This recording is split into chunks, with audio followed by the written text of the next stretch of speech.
Hello and welcome back to Blood and Ashes. This is episode 60. I'm your host Mo, and I'm joined once again by my polyamorous friends Willie.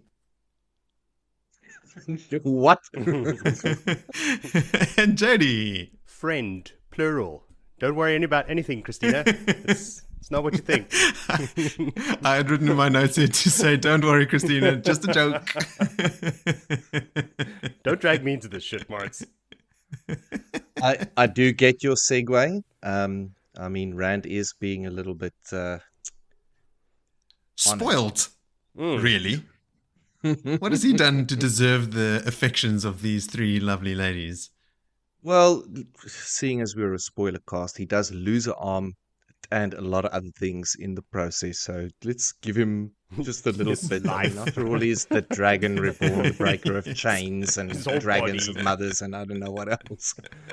And I mean, he does need all of them. They all offer him something that that he does need to get the job done. But in this stretch,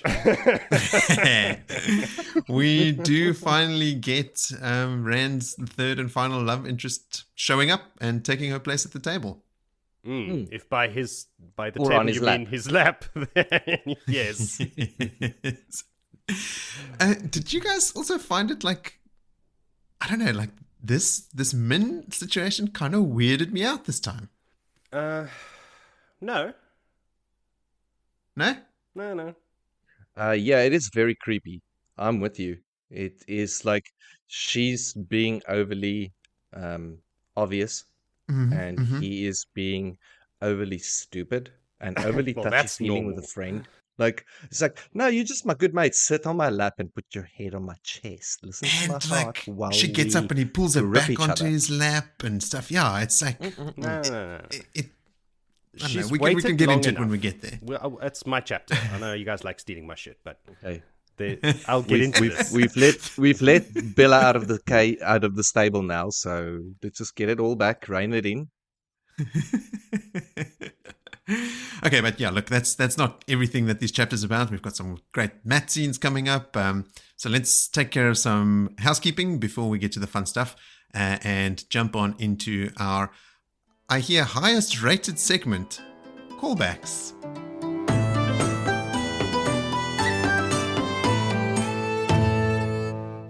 So when did we start doing ratings on segments? We never have. It's made up. It's never happened. No one has ever rated it. It's like I'm not on the Facebook. Maybe you did a poll on Facebook or something like, "Hey, rate our segments." Let's do a poll. No, let's not. Of what though? Like everyone's We favorite only have two segments. segments. What's your favorite segment? Housekeeping? Was it callbacks? Is it the actual main summaries? Is it everyone's favorite moments? Listener contributions. Listener contributions? Is it when Dad Vinny jokes. loses his shit and we have to stop recording for 10 minutes? That hasn't happened in a while. Is it the endless string of uninformed opinions and complete holes in memories and That's the lack one. of perspective and information? How many options can you have on a Twitter poll? Because you're going to have to narrow it down. I like the idea that there's all this little random pieces of apui. It's an abbreviation. Just another piece of useless information that's fantastic, but it's not going to change my life. Royal It is turkeys. the bulk of this show. Yes. The royal turkey is a fantastic one. I love it. All right, so let's get stuck into our royal turkeys. Jody, have you decided to call Bulwer Baller?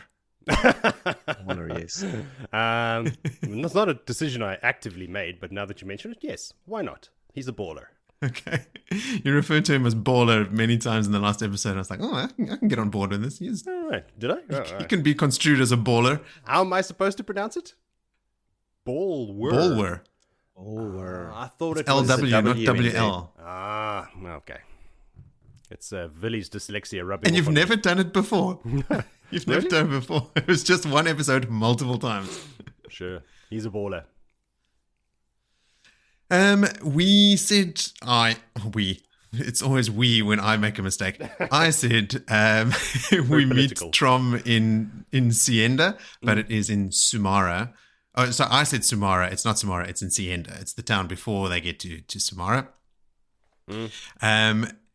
Adelaus and Van Dien, I think we were all pretty confident that when I said they'd settled in Candor that we were correct. It's not. It's Arafel. Same It's thing. in a town called Stephen's Well in Arafel.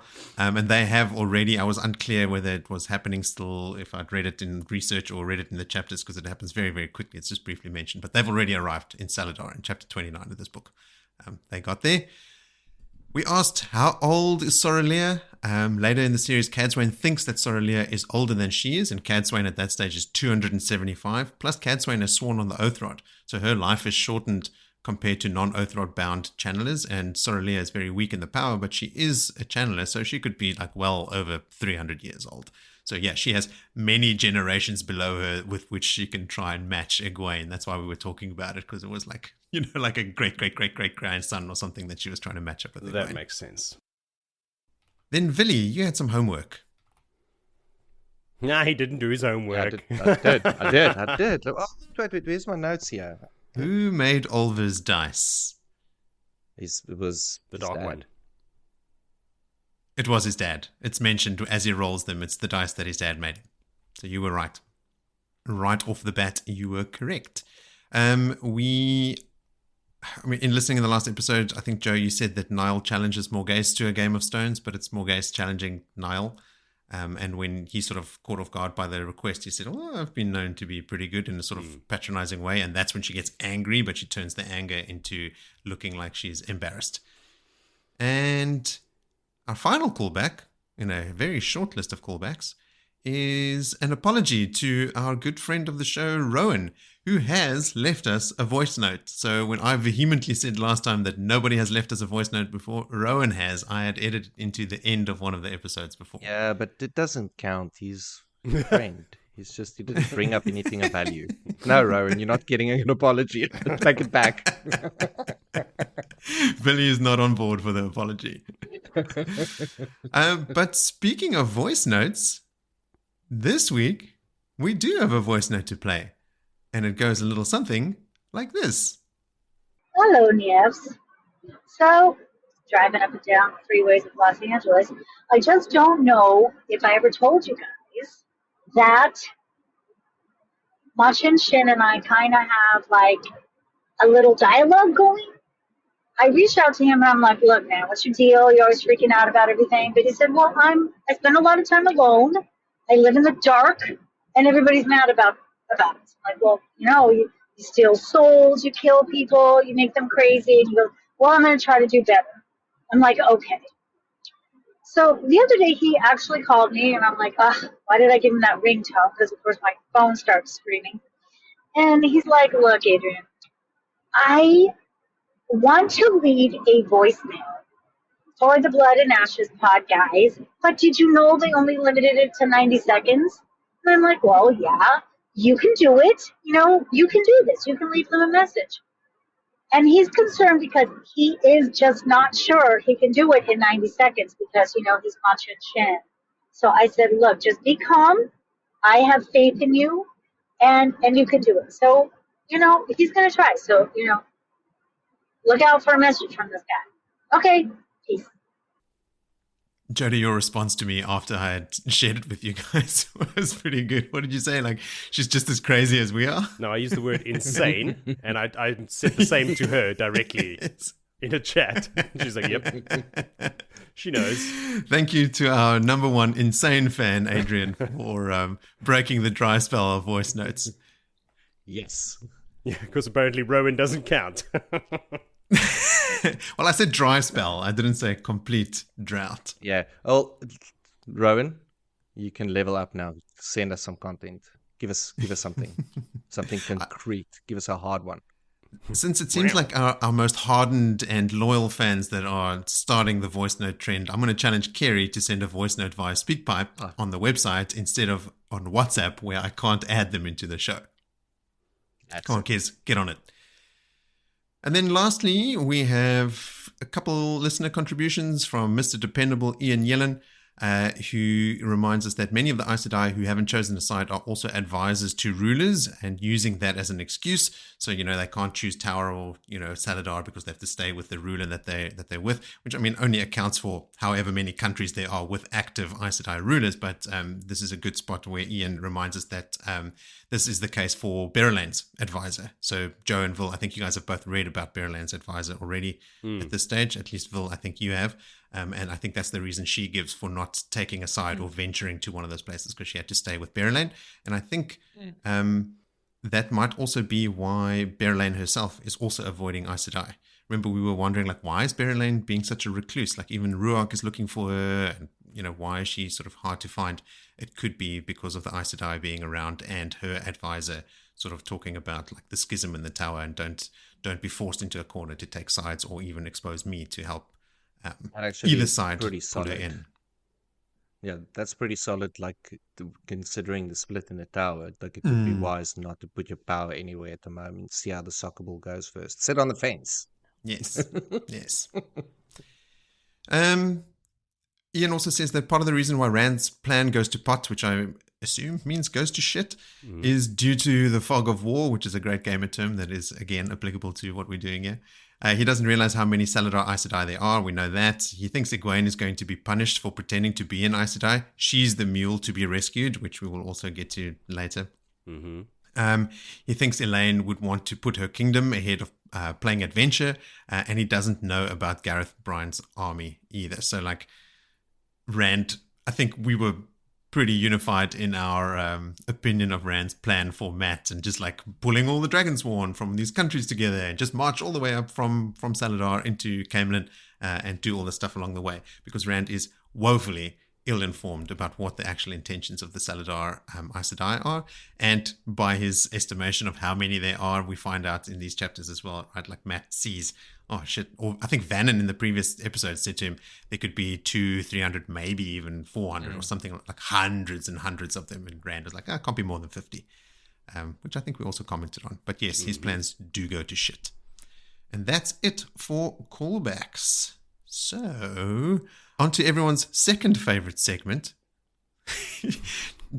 Jody, how can you still be confused about this joke? No one has voted for any segments. No, I forgot that there was another segment. I'm like, oh yes, the recap. Sorry. Again, only episode 60. Previously on Blood and Ashes. At the Fortress of Light, we get a crash course in how detestable Eamon Valder can be, meet Radamast Anawa, and have a quick catch-up with our old friend Dane Bornhold. Morgay sees Pater and his uncle hang before meeting with Pedro Denial to finally sign his treaty, which offers White Cloak assistance in reclaiming her throne in exchange for a persistent White Cloak presence in Andor. In Caerhun, Egwene earns chores by questioning the fact that Shido Wise Ones are allowed to walk freely among their tents. In her frustration, she goes to investigate the Seafolk Windfinders currently on the river, but earns a dousing for her efforts. In return, she dumps the Seafolk into the river as well, and then goes and hides in her tent. Egwene is later finally allowed back into Tel'aran'rhiod to meet the Aes Sedai from Salidar. There she is summoned by Sheriam and the rest of her cronies to come to Salidar ASAP. Siuan conjures a perfect map with a signpost to Salidar so Egwene knows where to go, but they don't realize Rand is hiding and watching, and so learns the location of the rebel Aes Sedai and therefore Elayne. Before Egwene can go, she comes clean to the Aiel Wise Ones about lying about being a full Aes Sedai. They give her the opportunity to earn back her honor via a public beating. Egwene grits her teeth and asks for lashes with the strap until Sorrelea eventually refuses to hit her again and states that Egwene has no more toe toward her, and the rest of the Wise Ones in attendance follow suit. They all hug and give Egwene words of encouragement as well as confirmation that she is officially one of them and can return to the Wise Ones and complete her studies anytime she wants. Mat is playing stones with Ulva when Rand arrives with Aviendha and gives Mat his new mission: go to Salidar, pick up Elayne, take her to Andor so she can claim the Lion Throne and drag Egwene and Nynaeve along. Also, just bring all the Dragonsworn in Altara and Mirundi to Rand's cause along the way. Easy.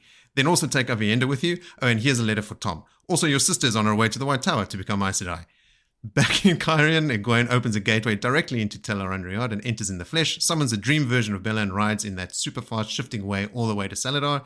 When she arrives, she's taken to Sheriam, Siuan, and the rest of the Aes Sedai and told she's going to be the next Amyrlin seat. She's inducted right then and there by the Salidar Hall of Sitters, and the next morning she's introduced to all of Salidar. During her speech, she raises Faolain, Theodrin, Elayne, and Nynaeve to full sister status by decree, and after the speech, the Aes Sedai that want to control her try to crowd in to comment on the changes she made in their speech, but she dismisses all of them so she can catch up with Elayne and Nynaeve. That brings us to chapter 37, called When Battle Begins. Why don't you begin the recaps for us, Joe? Rad. Yes, I love the title of this chapter and the content, obviously. Really how it relates to it. That's everything about it. Yes. Captain Obvious. How do you feel about the icon? I don't remember what the icon is. What Is it the too icon? high? No, great. It's an Adam, I think. Callbacks. Call back. All right. So we start off with Nynaeve and Elayne in Egwene's study. That's where we left them last. She kicks everyone out. So in the previous chapter, Egwene had been telling them how much she trusted them to tell her the truth. And no. So now there's the matter of the whole Mogehedien situation to talk about, because that is not something they were very forthcoming with. So it all comes pouring out of them. Nynaeve fought and captured Mogehedien. They're holding her captive, and that's where many of their discoveries are coming from. So Egwene's a bit shocked by this, to say the least. But she has some questions for them and Mogehedien, so she tells them to go get her. Nynaeve darts out of there post-haste to go and do that. So while they wait for her to return, Egwene tells Elayne of her plans for all women channelers. Basically, she wants to connect anyone who can channel to the tower to some degree or another. She's going to open the novice books to anyone who wants to test, even if they're 100 years old, and she wants to be, talk about the Windfinders and the Aiel and everybody. But Egwene says that the wise ones will never become novices. They're never going to study with Aes Sedai, and they would never send any young Aiel women to the tower, never in a million years. Maybe before they met some Aes Sedai, they would have considered it, but not anymore. Elayne says, well, listen, I've been with the Sea Folk, and I could tell you that that's not going to happen either on their side, so we're going to have to make some concessions. They spit in their hands and shake on it. So it looks like Elayne has taken the side of the Windfinders and Egwene of the Aiel, and they're going to be separated. They're not going to be coming into the tower. But the tower is going to have some connection to every channeler, female channeler at least. And then against, I guess, male channelers against their will later on.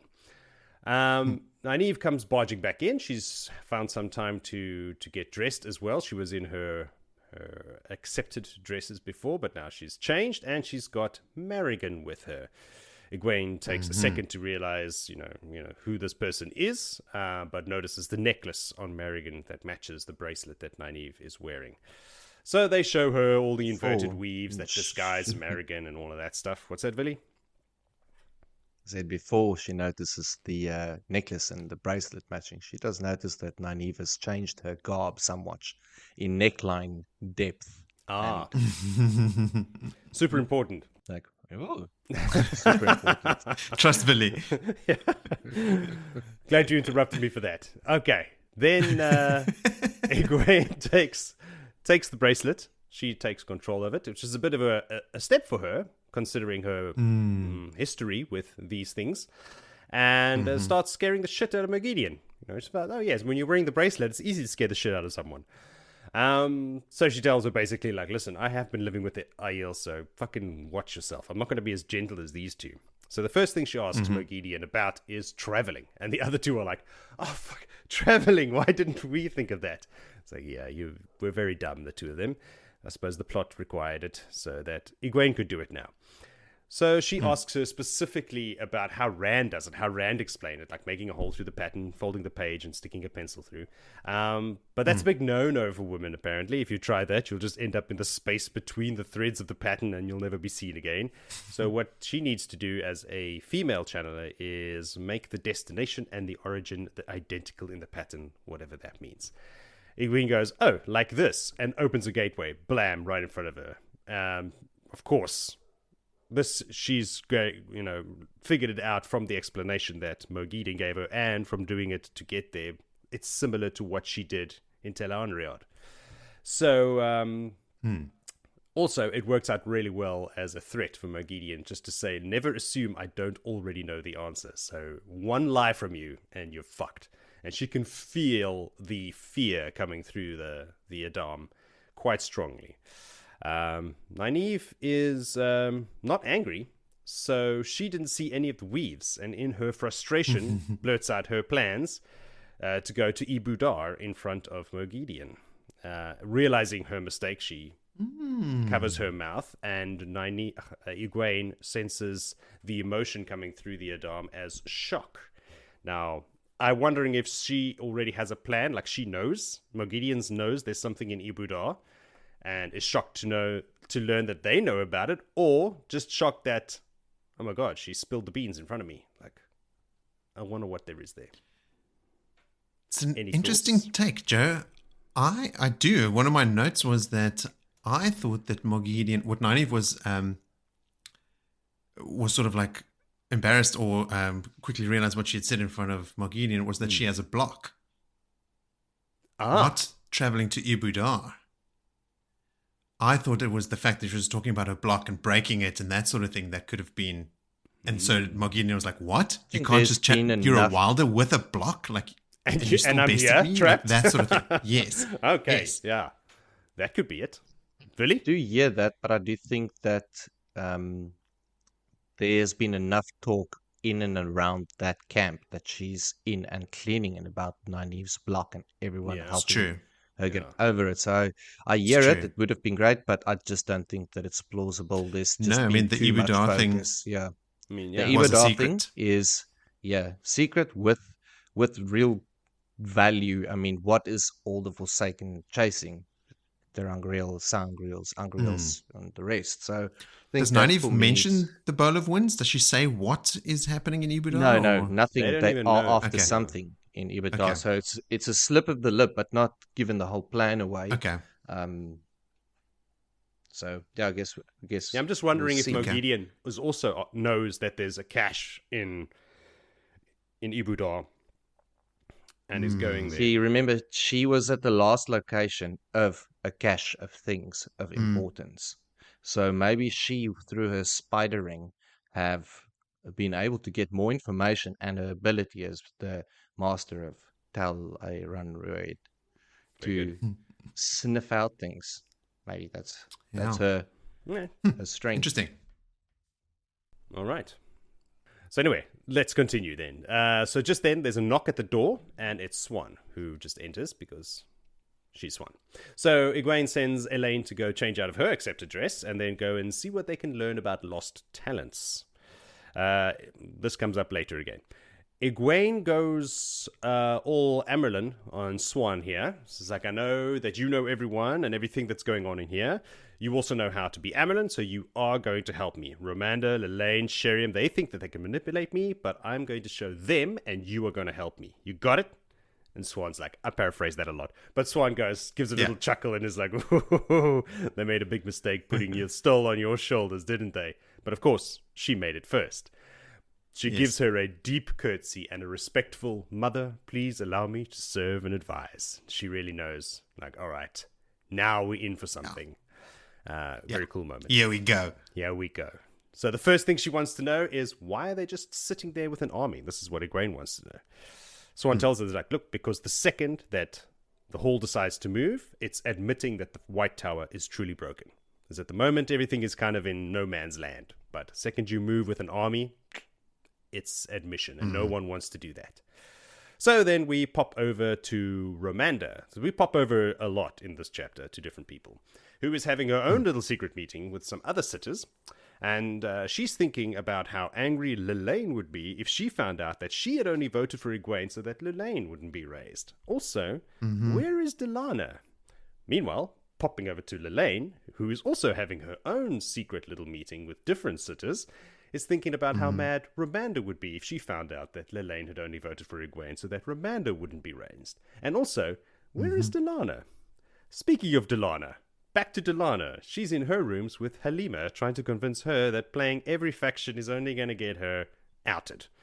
Halima's like, hard lines, you shouldn't have joined the Black Archer then. You know, you're going to have to take some risks. Shit happens. And I don't feel sorry for you, so fuck you.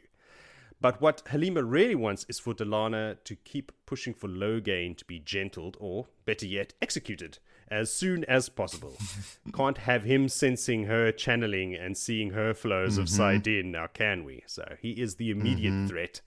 Halima won't be able to work her magics, literally, in town with this dude around.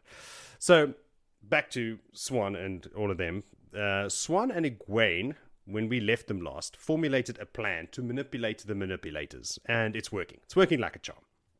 So, Siuan is with Elayne now, and pretending to be bitching about Egwene and how she's moody and you can't control her, blah, blah, blah, and playing Elayne against Romanda. So now Nynaeve is with Romanda doing the same thing, and Elayne is with Sheriam doing the same thing. So they've been split up to go and play, make it seem as if Egwene is naive and incompetent and needs all of this, advice and things like this. But all of the others are advising this poor old gullible Egwene to stay put in Salidar. This comes up later as well, so we'll get to that. But Egwene, on the other hand, is taking all of this opportunity while all of this manipulation is going to have a bath. Her plans are in motion, and she thinks that the wise ones would be proud of her, which I totally agree with. So that's the end of the chapter, summarized in haste. Willie, let's hear your thoughts. A very interesting thing that I picked up there was Elayne and Egwene discussing early in the chapter about that Egwene wants to get any woman that can channel into, and doesn't matter age, all the rest. But she wants, and Elayne then pushing for the protection for the sea folk that Egwene is awarding her Aiel. So it's kind of interesting there that Elayne is now sort of the speaker in the tower for the windfinders and the sea folk, so to say. Because, we have the tower there and the people that's going to now essentially play the big roles in it. So seeing everyone taking sort of their... And she would be the only Aes Sedai in the world to have any kind of relationship with the windfinders.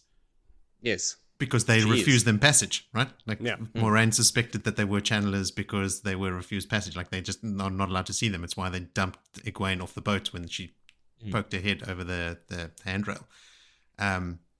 But Elayne has had full-on training. She learnt weaves from the windfinders and probably shared some knowledge in the other direction as well. So, yeah, it's fitting that Elayne is the one to champion their cause. I wonder if it happens for the rest of the book. I want to keep an eye on specifically Elayne and her affinity for the sea folk, and if she continues. That's what I thought. That like, role. okay, are you going to champion it? Let's see if it goes. It seems to be quite a pointed out moment for me there. So yes, always looking for that sort of things that stand out. I remember in the future that there are a lot of windfinders and sea folk constantly in the palace. Oh, yes. And learning and trying to get their bargain made. The bargain. I yes, the big bargain. Yeah. Anything else, Will? No, all of these Jody had made mention on. Cool. I got one or two to rattle off here. Rattle them. Rattle away. Egwene thinks that if Rand finds out about Mogehedien being captured and kept alive, he'd never trust Elayne again. But Rand had done exactly the same thing with Asmodean. Just another example of left hand not knowing what the right hand's doing. Yeah. I had a good laugh at the thing you also mentioned, Joe, about like when they make the deal about the wise ones and the windfinders, the daughter heir of Andor and the Amelin seat spit in their hands and shake on it. Cool. Love it. And they both do it like really quickly and easily. It's pretty great. And laugh about it in the end. Like, yes, they do. Cabin girls. I loved Egwene's interaction with Mogehedien. Mogehedien's shock at Egwene creating that gateway instantly.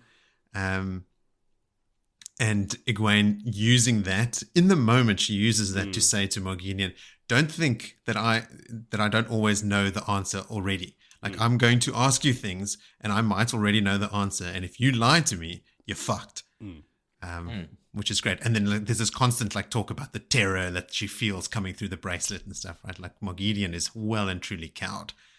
I mean, if you just take into consideration the power of the three women in the room with her, it's the three of them could easily sort her out. I mean, Nynaeve alone already has. What else? Joe, you also alluded to this, the sort of like the plot rationale for Nynaeve and Elayne not asking about traveling. one of our listeners had, apologies for not remembering who it was, but had written in and asked, like, did they even know what traveling was? Would they have known to ask? But in these chapters, when they're speaking about traveling, it's capitalized. It's a lost talent. They know exactly what traveling is. They say in this chapter, absolutely. Why didn't we think of that? It wasn't just me saying that. Exactly. That was their words. No. So they knew exactly. About it, so they feel dumb for not asking about it, and they are. Yeah. Yes. Correct.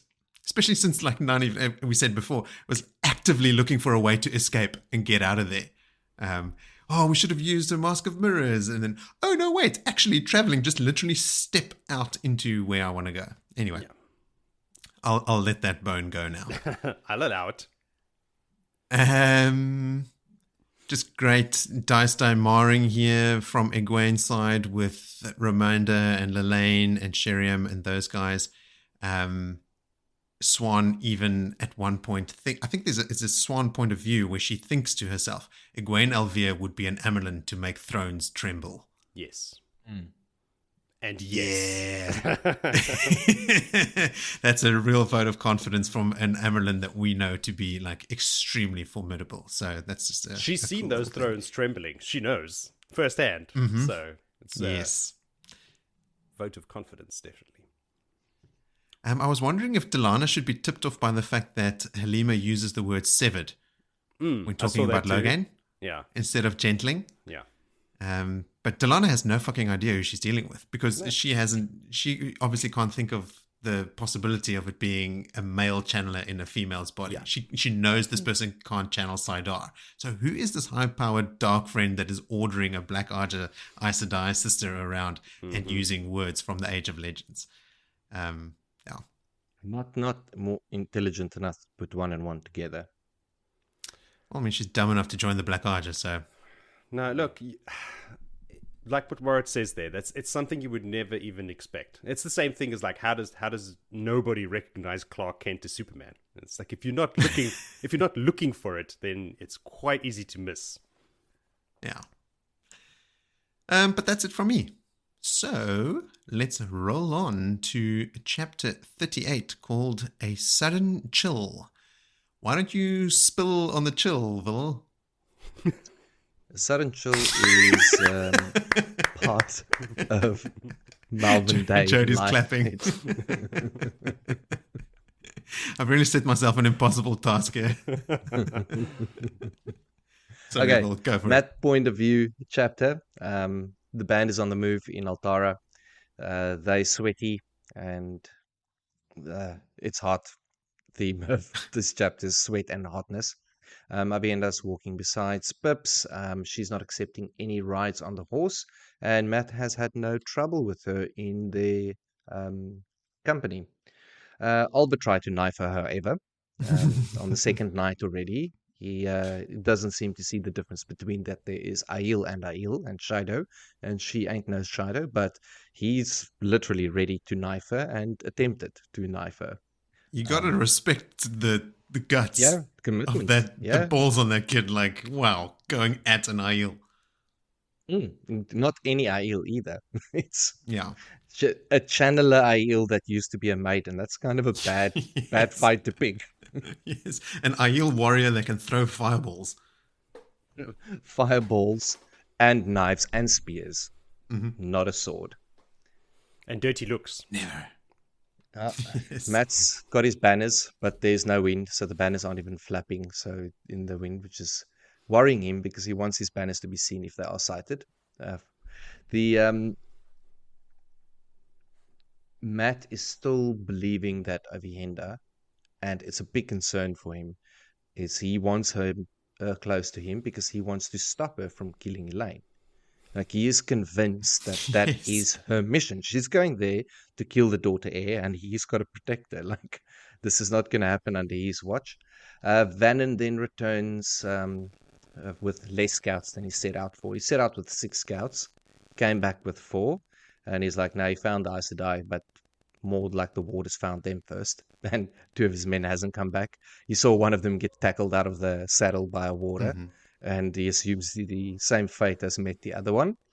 Decide, let's stop the band here, set up camp, And Matt makes a very quick and wise decision to set up barricades as if we are going to be attacked, which is going to send a clear signal that we're not on the attack. Like we're not yet to escalate, because he also learns that there's an army camped on the other side of the Aes Sedai, which was not known or discussed previously. And Vannon actually made it into Salidar, and he started counting Aes Sedai bases, and he stopped when he didn't want to make it too obvious at 100. And Matt's like, okay, that 300, maybe even more. Reflecting on all the nice things that Rand had said to him, just loom a little bit over them. Matt, just loom a little Just bit. loom over 300 Aes Sedai. Yeah, so and their warders and army. 2-1 outnumbered. Army and Aes Sedai. It's not a good start. No. So he does decide to put, as I said, prepare to be attacked so that we don't block this apple cart too hard. Matt gives command of the band to Elysian. Talman's got command of the band while he's away. In my notes here, I just noticed I wrote tamales. I was thinking tamales. No, Talmanes, and as I like to say, Talmanes, because I see mains in that word still. But anyway, Oliver is given command of Deirdre, or the other way around. But we'll see which one of those two fools can play. But he told him, yeah, you have to play some snakes and foxes, learn some games. You'll enjoy it. So Matt, Aviendha, Vannon, and his 2 bannermen, but he leaves his 1 banner behind, the banner of the Red Hand, I suppose, and he takes the Aes Sedai and the Dragon banner with him, because he's now representing Rand, I suppose. And he moves to make a statement. He's going to walk into the camp unthreateningly and going to have a little chat. On this walk, Aviendha berates Matt that they are not treating, or that he is not raising Oliver proper. So giving him the young dad speech, like, you don't do these young men things in front of your son. You gotta get him into a good sort of, and I think that was a bit harsh, because Matt did try. They did try and find him a good home and coin him up, but Oliver is the runaway nonsense that wants adventure and horse racing. So we'll just leave it at that. Now, Matt, at the point when they enter the township of Salidar, starts counting and stops at 50. And he also spots Brigitte, who quickly ducks. And he's like, yes, memory. And he thinks it's a age memory of something, but doesn't realize that it's the girl that he just saw the other day when he was blowing horns and stuff. Falme. Falme. Matt then asks to, and sort of announces his purpose and asks him just to take, and Vannon's like, look, you could have asked me. There's the inn, stone building. That's where you're going.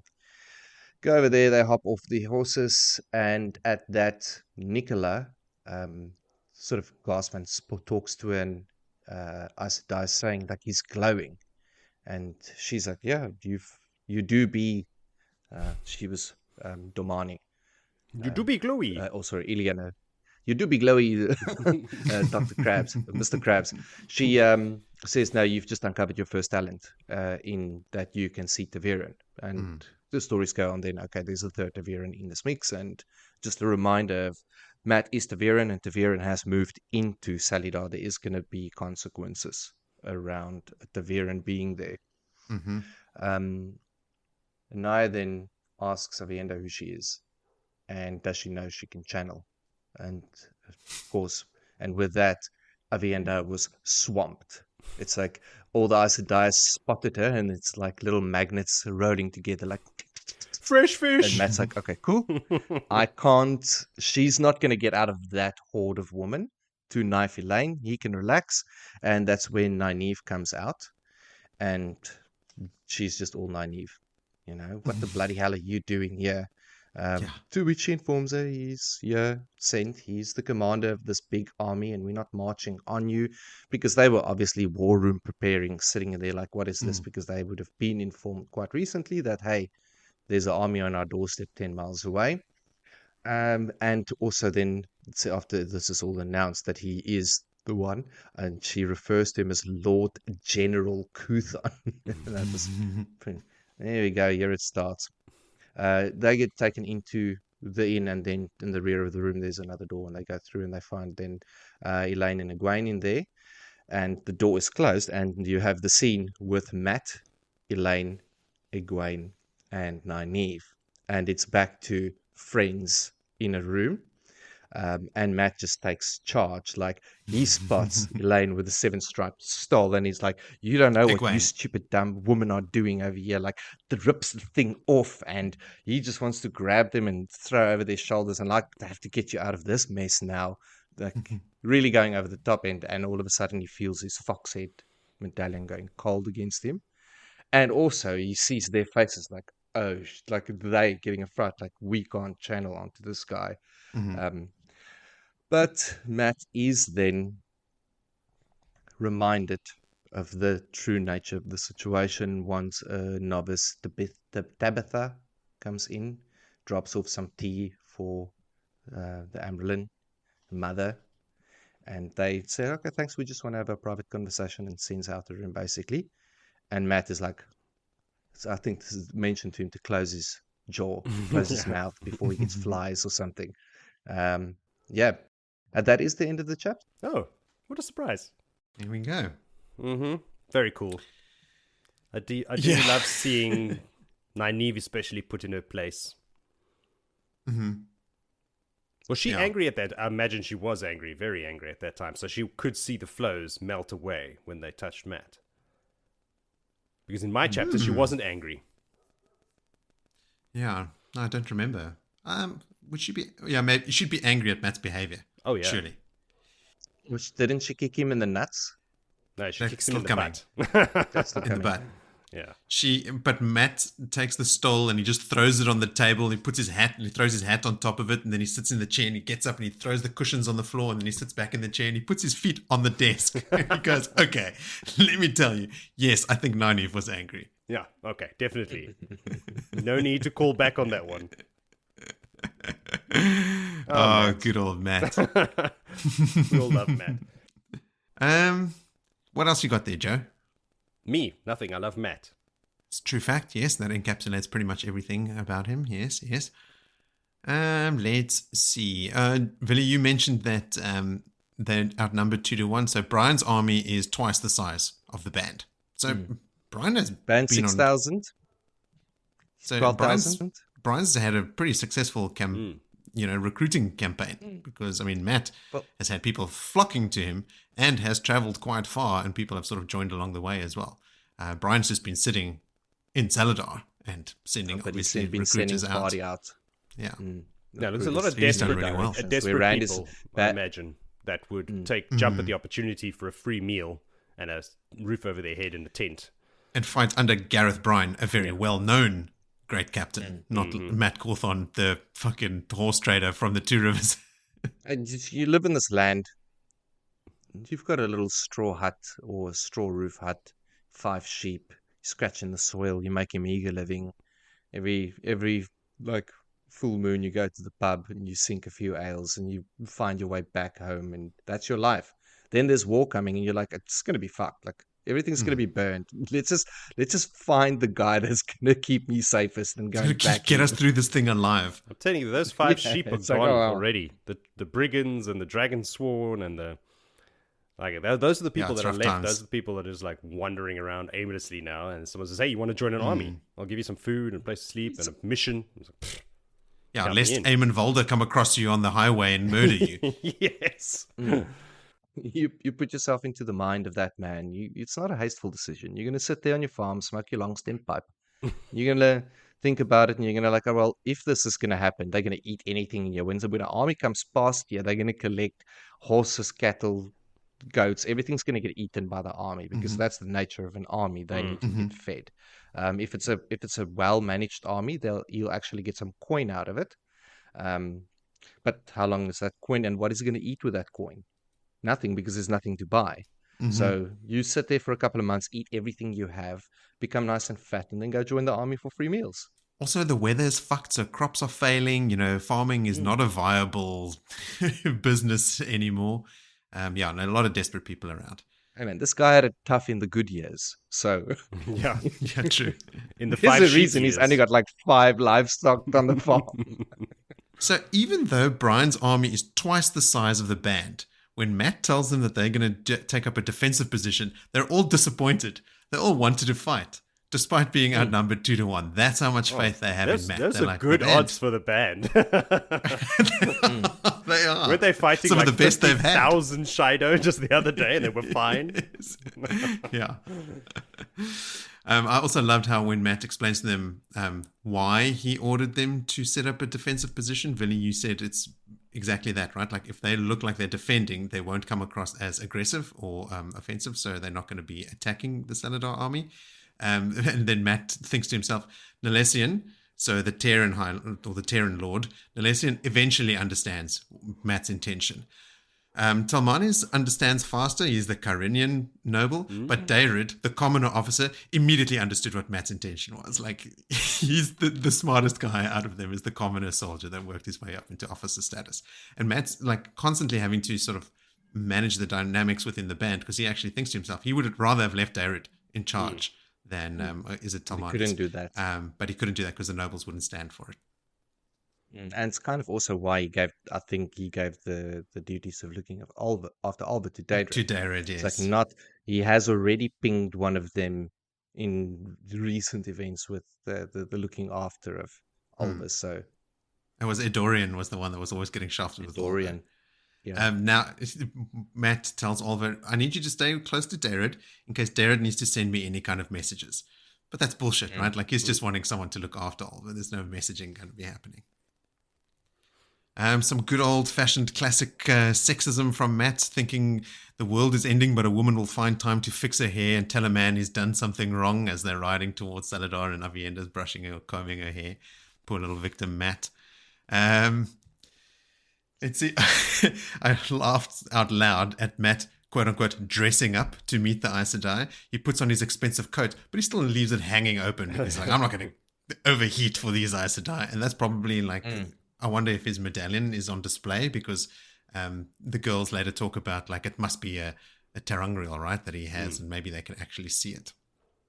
No, I picked up on that to try and figure out, but they want to turn his pockets inside out. That's right. They want the warders to turn out his pockets. Yeah, so maybe they don't turn out know his exactly pockets. what it So is. I don't think they know it's an actual medallion around his neck. I think the warders would be in for quite a shock if they tried to lay hands on him. They would. They'd get a clubbing. I thought about this. I thought long and hard, like when this came up, and I'm like thinking, okay, cool. A couple of warders take on Matt. You go back to Matt, how weak he was and untrained he was in the tower, taking on Gowan and Galad. And And sick. The warders gonna have a tough time. They're gonna have a real tough time. But Nynaeve doesn't know this. It's Nynaeve talking about having the warders turn out his pockets. She still sees the boy, the little fucking rascal from Eamon's Field. She's got no clue, just like the clout that and skills that Matt wields at the moment. What else? The thing that Ian Yellen wrote in about as well, saying Egwene is the mule. I went back and I read the passage where Rand is giving Matt his instructions about like when Matt then paraphrases and says, we're going to go rescue a snip-nosed girl and put her on the throne and rescue a mule and that sort of thing. Rand doesn't actually even mention Nynaeve. The mule is Egwene. And later in these chapters, Matt even thinks to himself, Egwene is mule stubborn, right? So Egwene is actually the mule in that little thing that he went through. I still believe it's Nynaeve. Nynaeve's also mule stubborn. I mean, it could be said of anyone of the two rivers. true. They're all mules. But Rand didn't even mention her in that little exchange. Matt is ready to try and physically catch Aviendha before she can run off and kill Elayne. I just thought, fucking good luck, Matt. What are you going to do to Aviendha when you catch her? If you even could, like what, run after her? She's an Aiel. She's going to run circles around you and beat you up while doing it. Nynaeve's first words to Matt. What are you doing here, Matt Cawthon? You know, seriously, just unfriendly, just uncool. Nynaeve, It's so disappointing. I mean, I love Nynaeve, but she needs to work on her bedside manner. So I loved that she was super surprised when Matt says, no, I'm in charge of these Dragon Sworn, again, quote unquote. She refers to them as Dragon Sworn, the band. And he goes, no, I'm running the show there. And just reading that really irked me. I hate the band being besmirched with such a terrible moniker as Dragon Sworn, because that just conjures images, obviously, of Massimo. And I took it as a personal affront, Nynaeve. It is like Dragon Sworn, the Zealots, and anyone that bends the knee to Rand is Dragon Sworn. Like the eyes Exactly. that they point out to him, like, you are Dragon Sworn. And it's like, maybe we should give Massimo's bunch a different name, like the Sparrows. And then this interaction between Nynaeve and Matt as well. She's still busy berating Matt when she has to stop mid-berating and say, "Stop grinning, Matt Cawthon." I just love the idea of her like coming down on Matt the whole time. He's just standing there grinning at her. Yeah, that's it. I think you guys... Oh, sorry. Last one. You guys mentioned everything else, but the last one is Matt actually thinks to himself about the rescue in Tyr when he rescued the girls from that cell. It obviously still hurt his feelings. And I think it's like a big thing in the story, right? Like later they are actually big enough to apologize to him for their treatment of him. But it's informing a lot of the dynamic. You know, like, I don't know if Nynaeve is maybe too stubborn to admit that Matt helped them and would rather die than admit it, and is sort of like, what would you call it, overcompensating by sort of coming down on him. And Matt is still holding on to that, like he's thinking about it here, and he's like, so what would you say?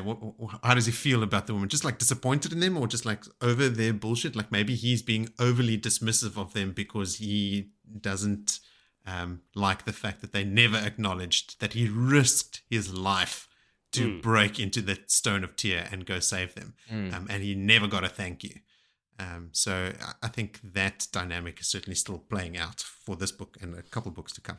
Well, I mean, that's the thing as well. He's been away. He hasn't seen their growth. The last time he saw them, they needed rescuing. So here he is again to do it.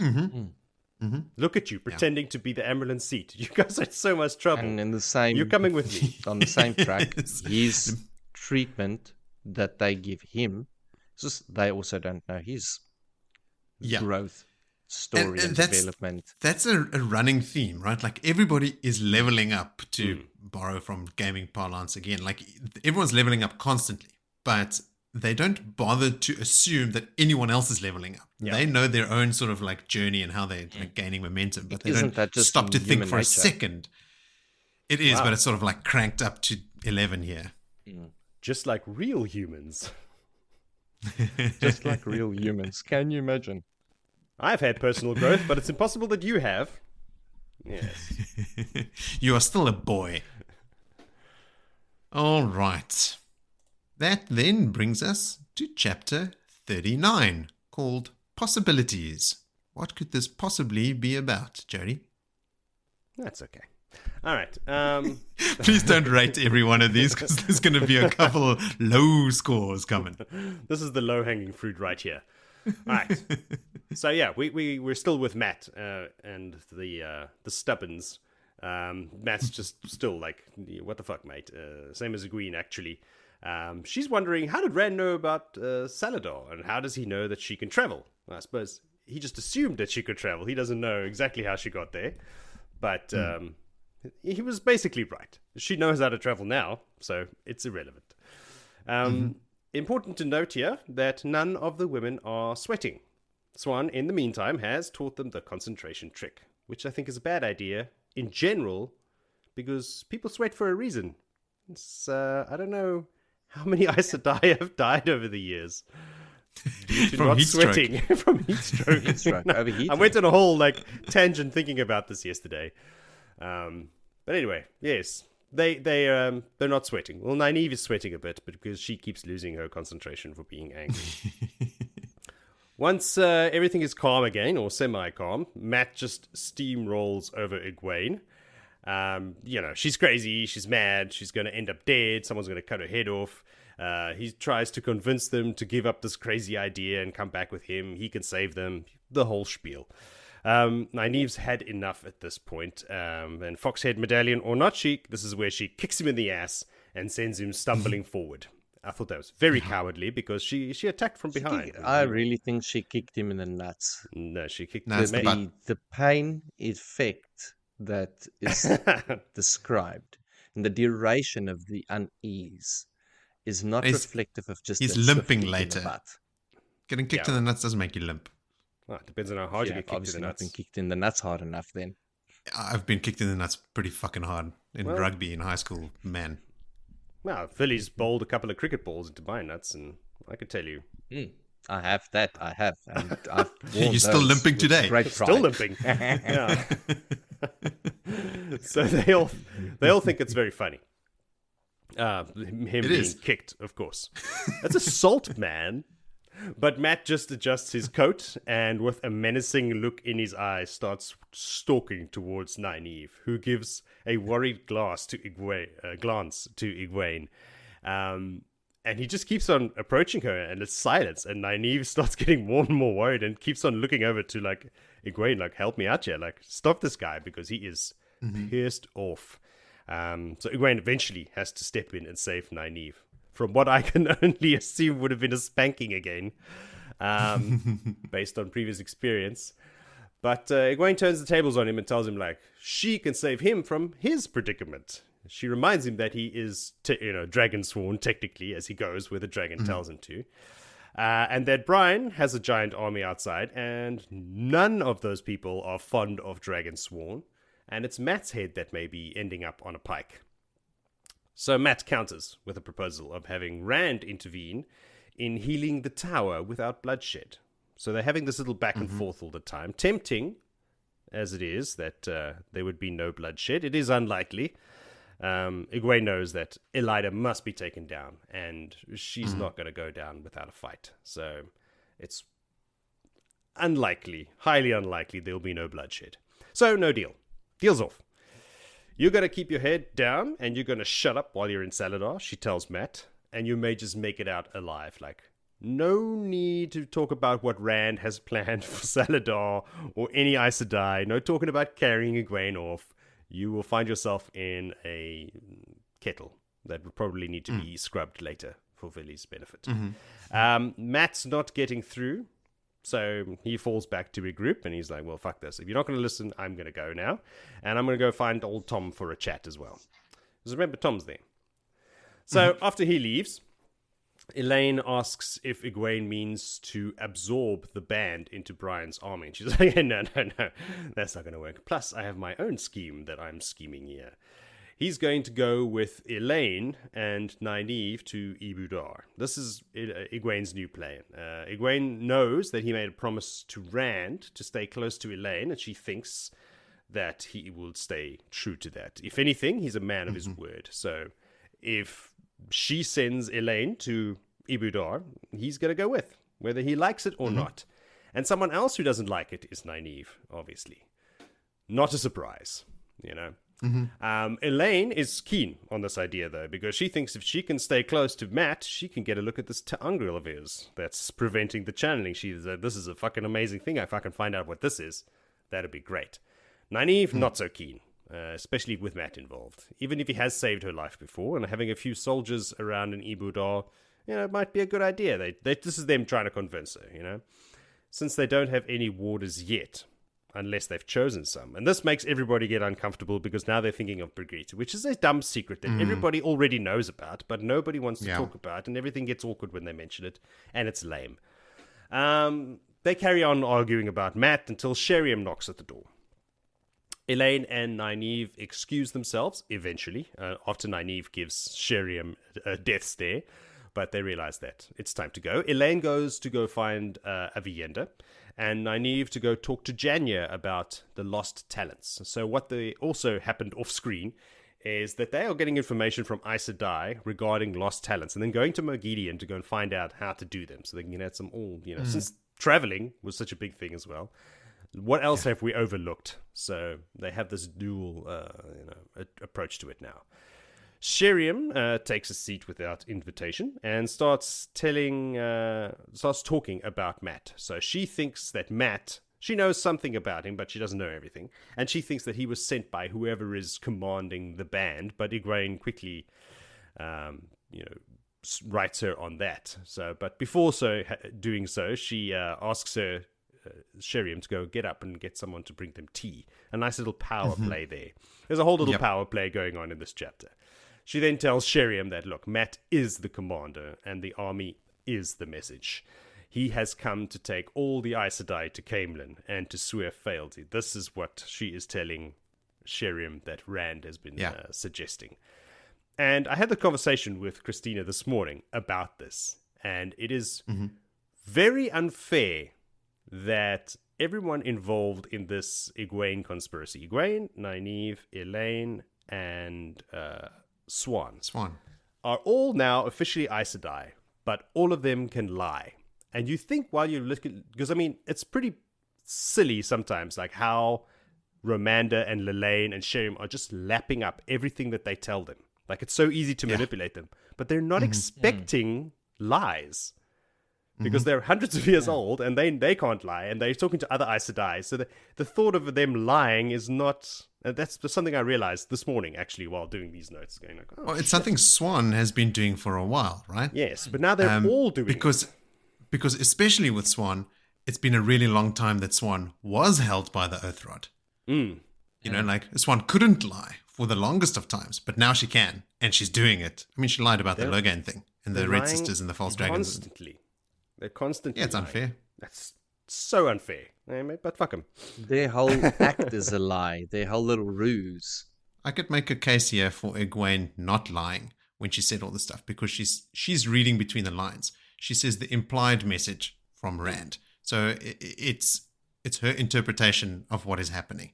I don't think she says outright that he has said we need to go to Caemlyn and swear fealty. I think she says something along the lines of, he probably wants us to go to Caemlyn and swear fealty. And she's doing it to throw Sheriam.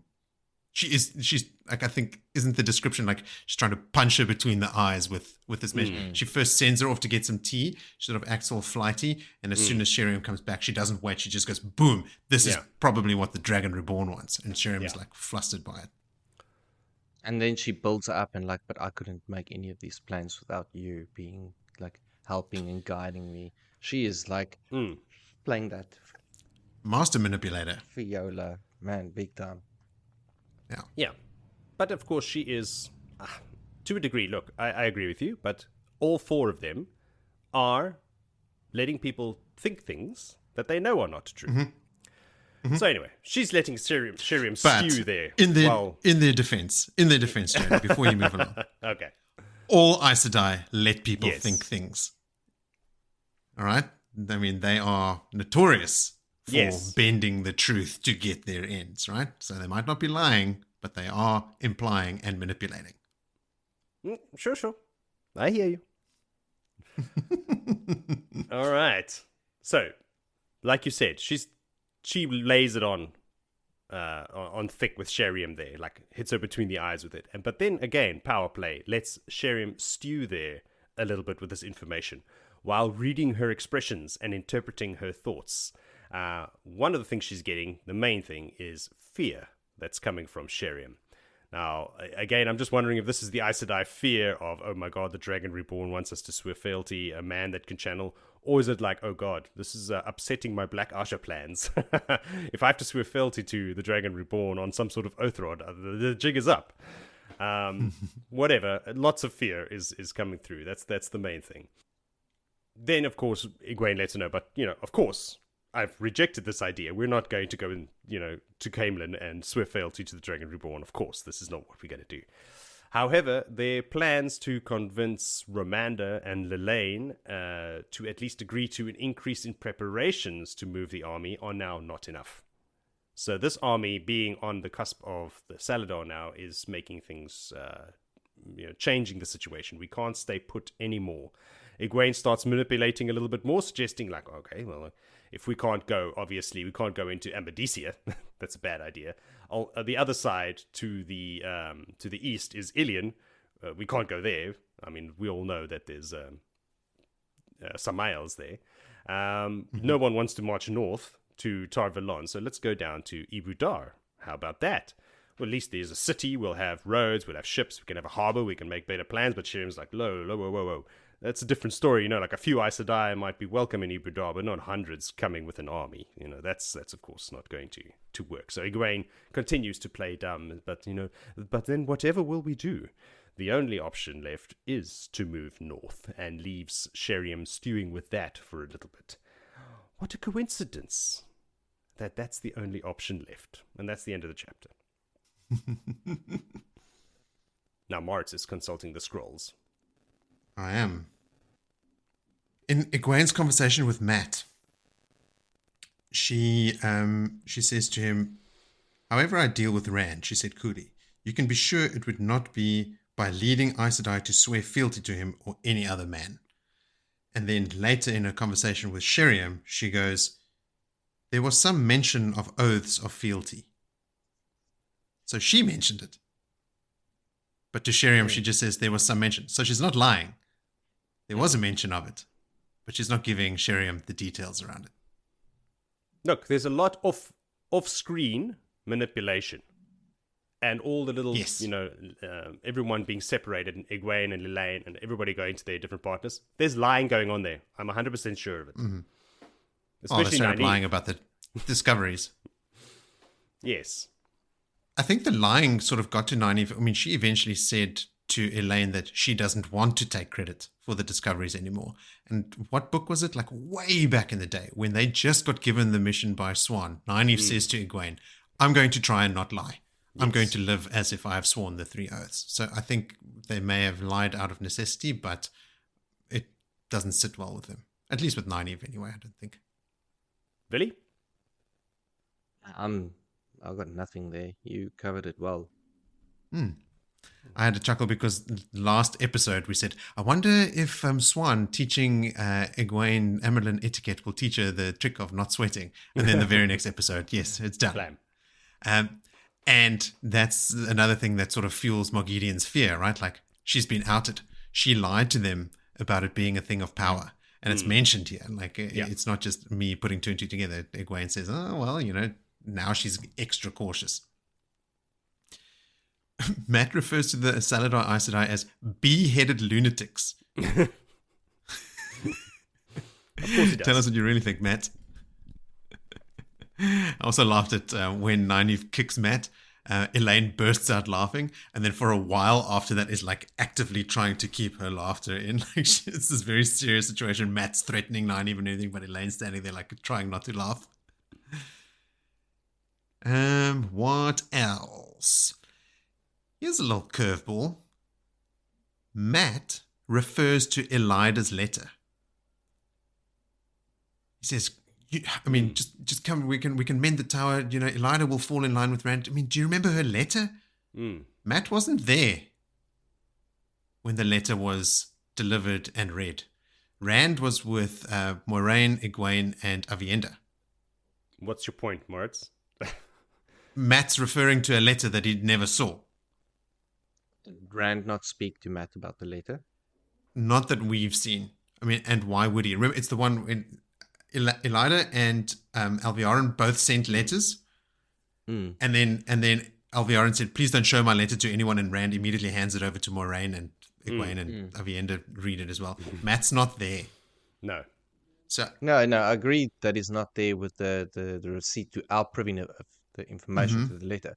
But since then, Rand also has been having a lot of chats with Matt, traveling to him as he's been moving. For this line, planning. For this line to make sense, Rand would have to have told Matt as well that he's also shown Egwene. Right? Because he's saying to Egwene, you remember Elida's letter? Yeah. As if they have common knowledge of it. So there's a lot of dots that need to be connected in the background for that statement to make sense. This weirdness around letters. I was about to say, with Matt knowing about letters and letters, bad. That's all. And then not knowing about letters where he was present, which Yes. we'll come to very soon, right? Like, I mean, he was there when Rand was given this letter. Maybe letters is a theme for him and it goes wrong, and we're just going to pick up that Matt confuses his letters all the time.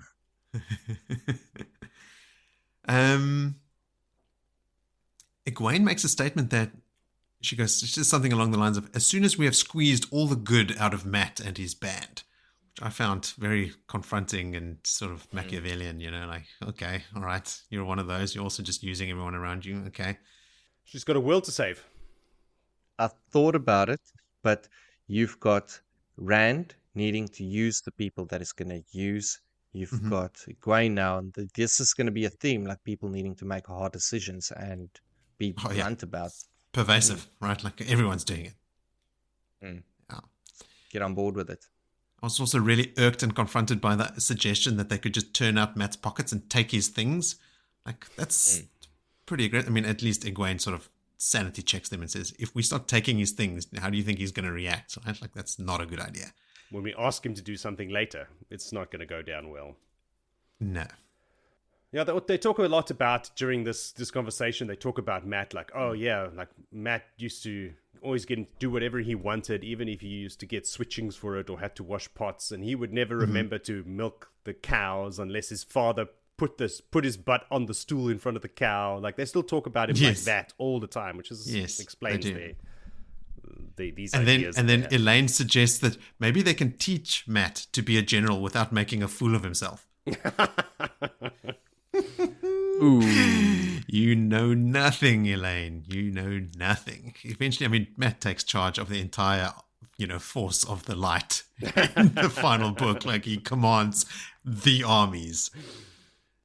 I loved it. Also, Elayne that takes Sheriam's hint and he leaves immediately after Sheriam arrives. But Nynaeve just stands there staring at Sheriam, just glaring at her until Egwene says, Nynaeve, oh yes, okay, mother, I'll see you later. And then she leaves.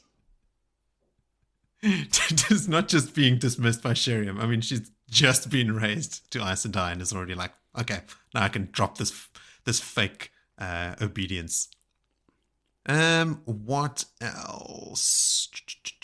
Yeah, we see signs. You have Delana playing all sides, advising Egwene to sometimes go with Sheriam, sometimes Romanda, and sometimes Elayne. Like, I think Egwene is already noticing but Delana seems to be all over the place. Like, she's not siding with any one faction, and that's exactly the thing she was saying to Alima. I'm going to get found out if I keep doing this, and already Egwene is onto it. But that, I think, is all that I had. So, moving along swiftly to chapter 40, called Unexpected Laughter. Well, what can we expect from this chapter, Willie? Not laughter.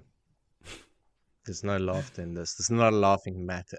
I don't know. Can't expect it. It's unexpected. Let's unexpected. Yes. Point of view of Matt, Salidar, we know where we're at. Thom and Matt cannot find an inn because this town doesn't have a functioning inn or booze, so they're just smoking pipe in the alley. Like, it's got two good booze. boys. Ask old kickstand friend. No, there was booze, but there was a party last night. There was a party. There's no booze. Amarin got raised, and shirts got torn. Remember that. No, they smoking pipe in the alley. That's like a dry alley, like just a dusty alley. Maybe go sit under a tree. There's still half a stream running, as far as I can remember, down closer to the.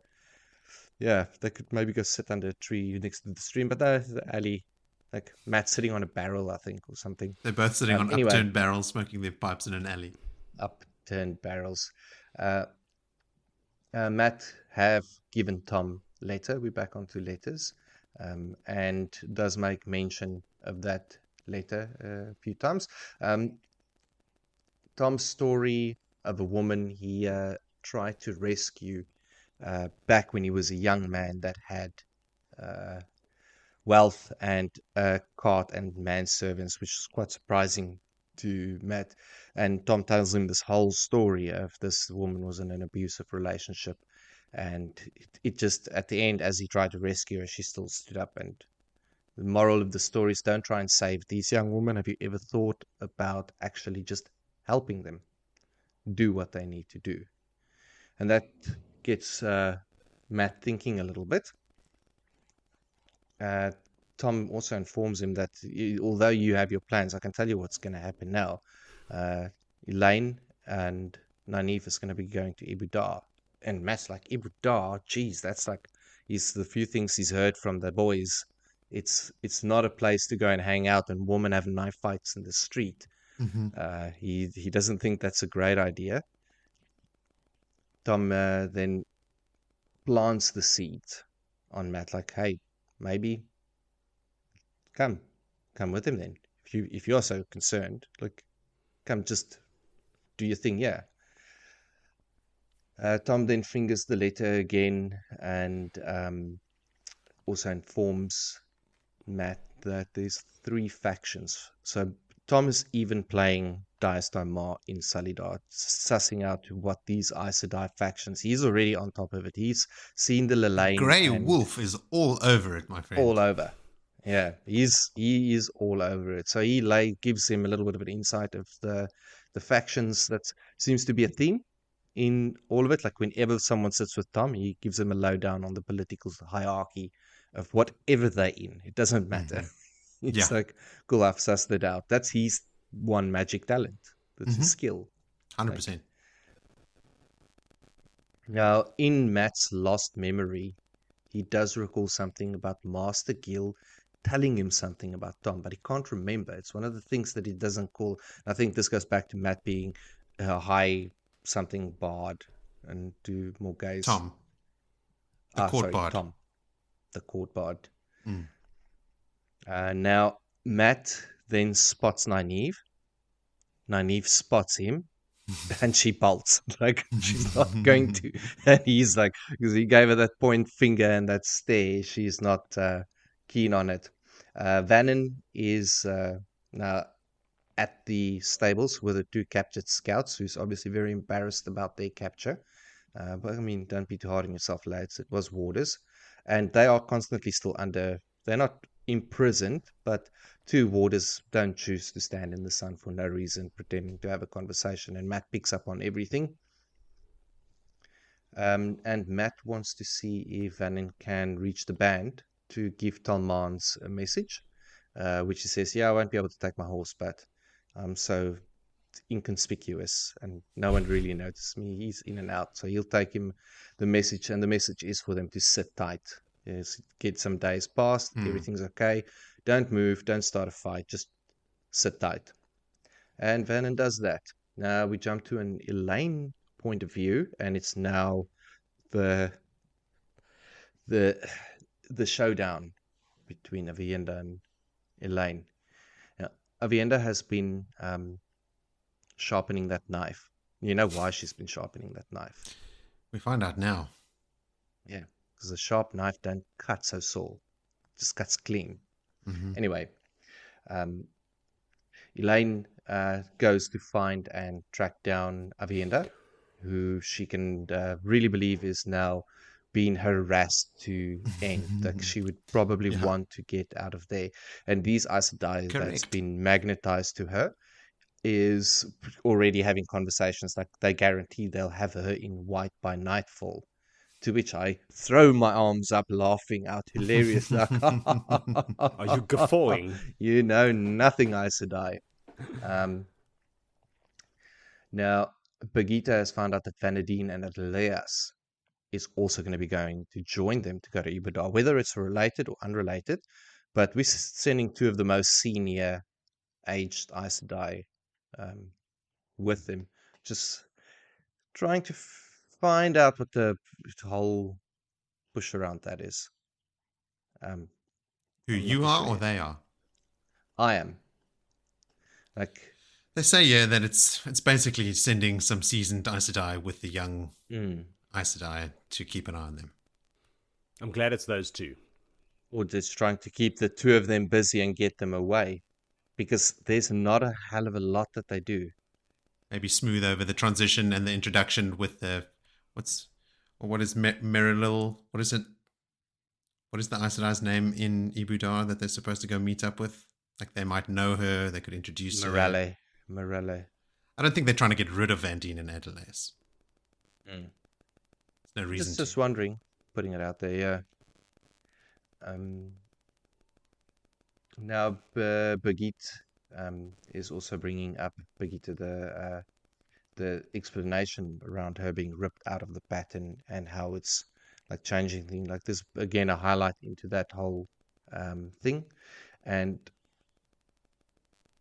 with her obviously is Arena, this hunter for the Horn woman that has joined that party there, and she had something rude to say to Elayne. I can't remember exactly what it was, and Birgitte actually grabs her by the nape of the neck on the braid, and about manners and are we going to deal with that?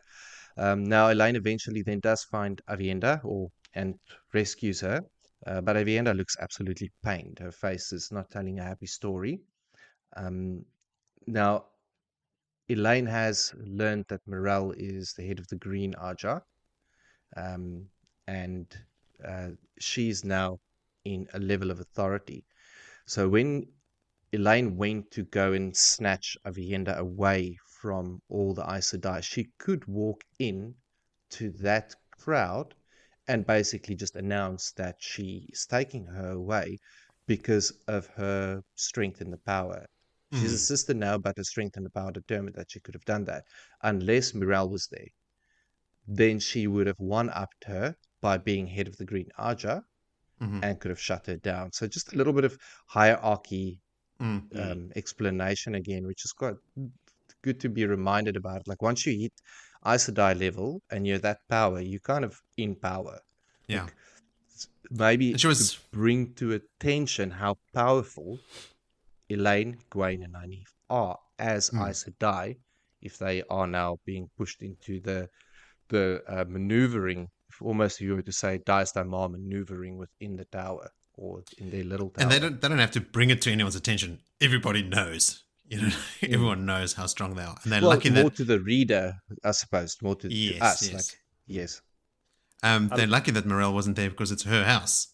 Everyone is gathered in the house that she's been occupying, but she wasn't there. Lucky for Elayne. And we see the contrast to this later on when we meet the kin. And they have the complete opposite. Your strength and the power is irrelevant. It's your age and your experience that counts as to who leads. Yeah. And the same with the wise ones, right? Like some of the wise ones can't channel at all. Yeah. Everyone else uses common sense. Yeah. Like, who would think that Nynaeve knows better than Morel or Van Dien?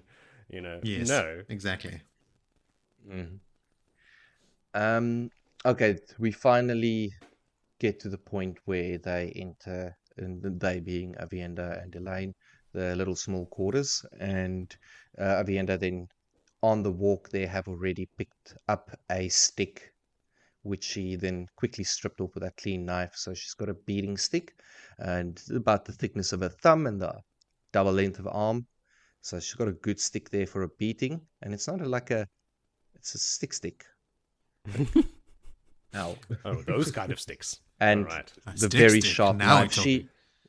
She takes off her blouse and she strips herself down, and she turns and sits down and says, I have told to you, and she tells the whole story of Rand and that she has laid with him. And that shocks Elayne to the core, to the point that she almost sort of thinks about picking up that knife. And then I thought about, okay, this is why she sharpened it so much. It's not so painful for her. You know, being cut with a blunt knife is not fun. Nor is being cut with a sharp knife. But it's, as opposed to being cut with a sharp knife. Immediate, like it's more like fun. Ripping through the flesh. Anyway, that Elayne doesn't accept that, and she announced that you don't have to me, okay? And she just sort of accepts and moves on, and I think more so because she has had the benefit of talking to Min and knowing about the viewings, and now knows who the third one of their party is. She has to also then set the record straight and say, hey, I've got some news for you. We are not, it's not just the two of us. There's number 3. And Aviendha goes from meek, I have toe, to I am killing, who's this woman? She grabs the knife. She's like, this is done. The switch has happened. Like, what? And you can kind of What see did you that say? both of them in the moment, the one of the other, the other of the other, and immediately thinking, grabbing the knife that's on the bed. Yeah, so there's definitely I will fight for Rand in every single one of these women. A little bit of a jealousy, but not with any one of the conversations has there been enough love for Rand for them to turn on each other. Like they still had their friendship and their relationship that was forged before that has overruled it. But we all know this. The first talk of being sister wives started because obviously for Aviendha it's like, okay, cool, there's a way that we can do this, but I don't know you that well. I don't know if I am your friend that well yet, which is We have to be kind of first like sisters first. first sisters first. If What we are they gonna now? be- Near sisters, No, nothing at the moment. They're mates. just mates. Just Okay. mates. Aviendha then, as I said, gets told about Min, and she's as fierce as one of the references that the Min is as fierce as Aviendha. So it's going to be interesting to see this whole thing play out. Then after that, they all laughed, and at the end. Yeah, of course, these women who are in love with the same man can share a laugh at the expense of their mutual enemy, men in general. Like that's why they laugh. Like, oh, Yeah. guys. Guys. Men are the worst. Yeah. But we love the same one. What you got, Joe? I ain't got nothing. I'm just thinking about my chapter coming up. Speaking of men, she's with Rand right now. Yeah. This interaction between Matt and Thom is interesting. Matt thinks that Thom has a very high opinion of himself, suggesting that because Thom says he'd have Elayne on a horse riding up to Caemlyn and taking the Lion Throne, and doing what is right for Andor. But to Matt, like Thom is just a glee man. It's like, who do you think you are, glee man, that you would just like put the daughter heir on a horse? Like, slow down, slow your roll, know your place. And then he also, like, I think Matt refers to Elayne as something like a silly wench or something. I'm like, okay, Matt, you will stay in your lane. Don't berate Thom, who has this like paternal relationship with her, has been a court bard, was romantically involved with her mother, like instrumental in the actual ascension of the Trakand house, was around to like prevent Tigraine from getting murdered and Morgase murdered by Tarangale. Like, just back off, Matt. You don't know what you're talking about. Two things. Matt doesn't know that about Thom, and Thom doesn't know that Matt doesn't have a lane to stay in. The lanes don't apply to Matt. True. Like when Matt and Thom and Rand last traveled together, when was the last time Matt and Thom? They still had a good time together from the stone. Did they travel When from did the they stone split? together? No, they traveled Matt to the goes stone into together. the waste. Yeah, they travel to the Yeah. stone together. Matt goes into the waste, and Thom goes with the girls to Tia, didn't it? No. Tanchico. Tanchico. Yes. They go to Tanchico. But now Matt doesn't learn all of this history of Thom and Elayne because that has never been in their wheel well of conversation. No. So Matt doesn't know the relationship strength level and everything else. There's a lot that he hasn't learned. Yeah, that's what I was saying. He's got no idea. But is this maybe to balance out that the girls also don't know where Matt is? Like there's this whole this is the balancing theme. out of everyone having to catch up. Yeah. That's what we were saying before. Like, everyone has no idea what everyone else has been up to. Everyone is still judging everyone else on what their perception of them was a year ago or before that or when they were kids and that sort of thing. Like, no, nobody has any idea of what anyone else is doing, and they're not telling each other either. So it's, it's comical at best. It's a romantic comedy, as you said, just for you. Exactly. Yeah. Thanks, RJ. Matt is thinking about Egwene being Amyrlin, like, oh man, she might be able to pull it off, like if she's tough enough. Yes, Matt, she is, and then some. And then an interesting thing here when they're talking about when Matt is told the story about the woman that Thom tried to rescue, and then refers to the letter. It's like, so who's this letter from? Is this someone that you tried to rescue as well, or was it someone that you left? Thom says his response is just, I left her, and he walks off, like, obviously quite dejectedly. One of the very few little clues. Here we are, book 6, Thom having an emotional reaction to not even reading the letter, but seeing the letter with Moraine's seal on it. Okay, so another little breadcrumb here. The Moiraine-Thom relationship did not come out of nowhere. There's a very clear clue here. If you know that it's a thing, here you can see it. It's plain in plain sight. It's on display, which I thought was cool. It's like, okay, cool. I'm just going to take note of every one of these little messages so that when it does arrive later, it makes sense to me, which I've already decided it does. Let's see. Willie, you made a brief mention of Elayne there. Do you remember who Elayne is? She follows Birgitte around like a little puppy dog. She's she's the hunter of the horn. Yes, she became a hunter of the horn after living a pretty difficult past. She's one of the, like it was Elayne Nicola who spots Matt and sees, Taverin, and Mogehedien that Nynaeve and Elayne bring off the boat from Samara, like when they bring them in. Elayne can't channel, Nicola does, so Nicola becomes a novice, but Elayne then sort of takes up learning how to fight, and is in massive awe of Birgitte and sort of follows Birgitte around and is sort of like possessive over her, which is why Birgitte has to set her straight when she talks shit about Elayne, her Aes Sedai.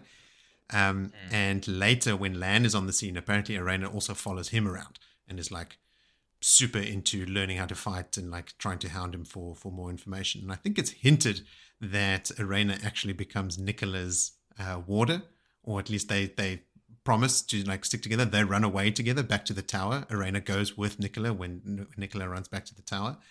And both Nicola and Elayne are involved in the attempted blackmail of Egwene, Elayne, and Nynaeve for pretending that they were Aes Sedai before they were fully Aes Sedai. The short-lived blackmail. Egwene nips that in the bud. So that's why Elayne is acting in an antagonizing way towards Elayne, and why Birgitte has to keep her in check. What else? When Elayne says, I'm not going to hit you, she thinks to herself, maybe just a few times. That's about it.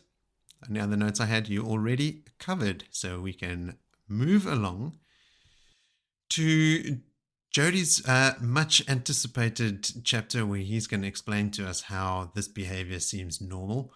And that is chapter 41, called A Threat. Tell us more about this threat, Jody. That's it? No, I was expecting something a bit more segue-y. I thought about it for like 2 minutes and I couldn't come up with anything. I thought, no, fuck, I can't do every single one. There's going to be some duds. Some of them are going to go through to keep it. No, come now. It's not that hard. There's only like 50-something of them in a book. You can keep going at this for years. And will be. If everything goes to plan. So everyone else's plans are up shit's creek because Min is in town. Hey everybody, here's Min. We were just speaking about it. What do you know? She has snuck away from her Aes Sedai pack to go see Rand. She's got the dragon thirst bad. She dismounts. G.O.D. Dude, strap in for this chapter. I was not subtle. She dismounts in front of the maidens guarding the gate and just straight up tells them her name, that she's there to see Rand. He knows me, it's cool. And she has an important message for him in her pants. It's a ballsy move. The maidens...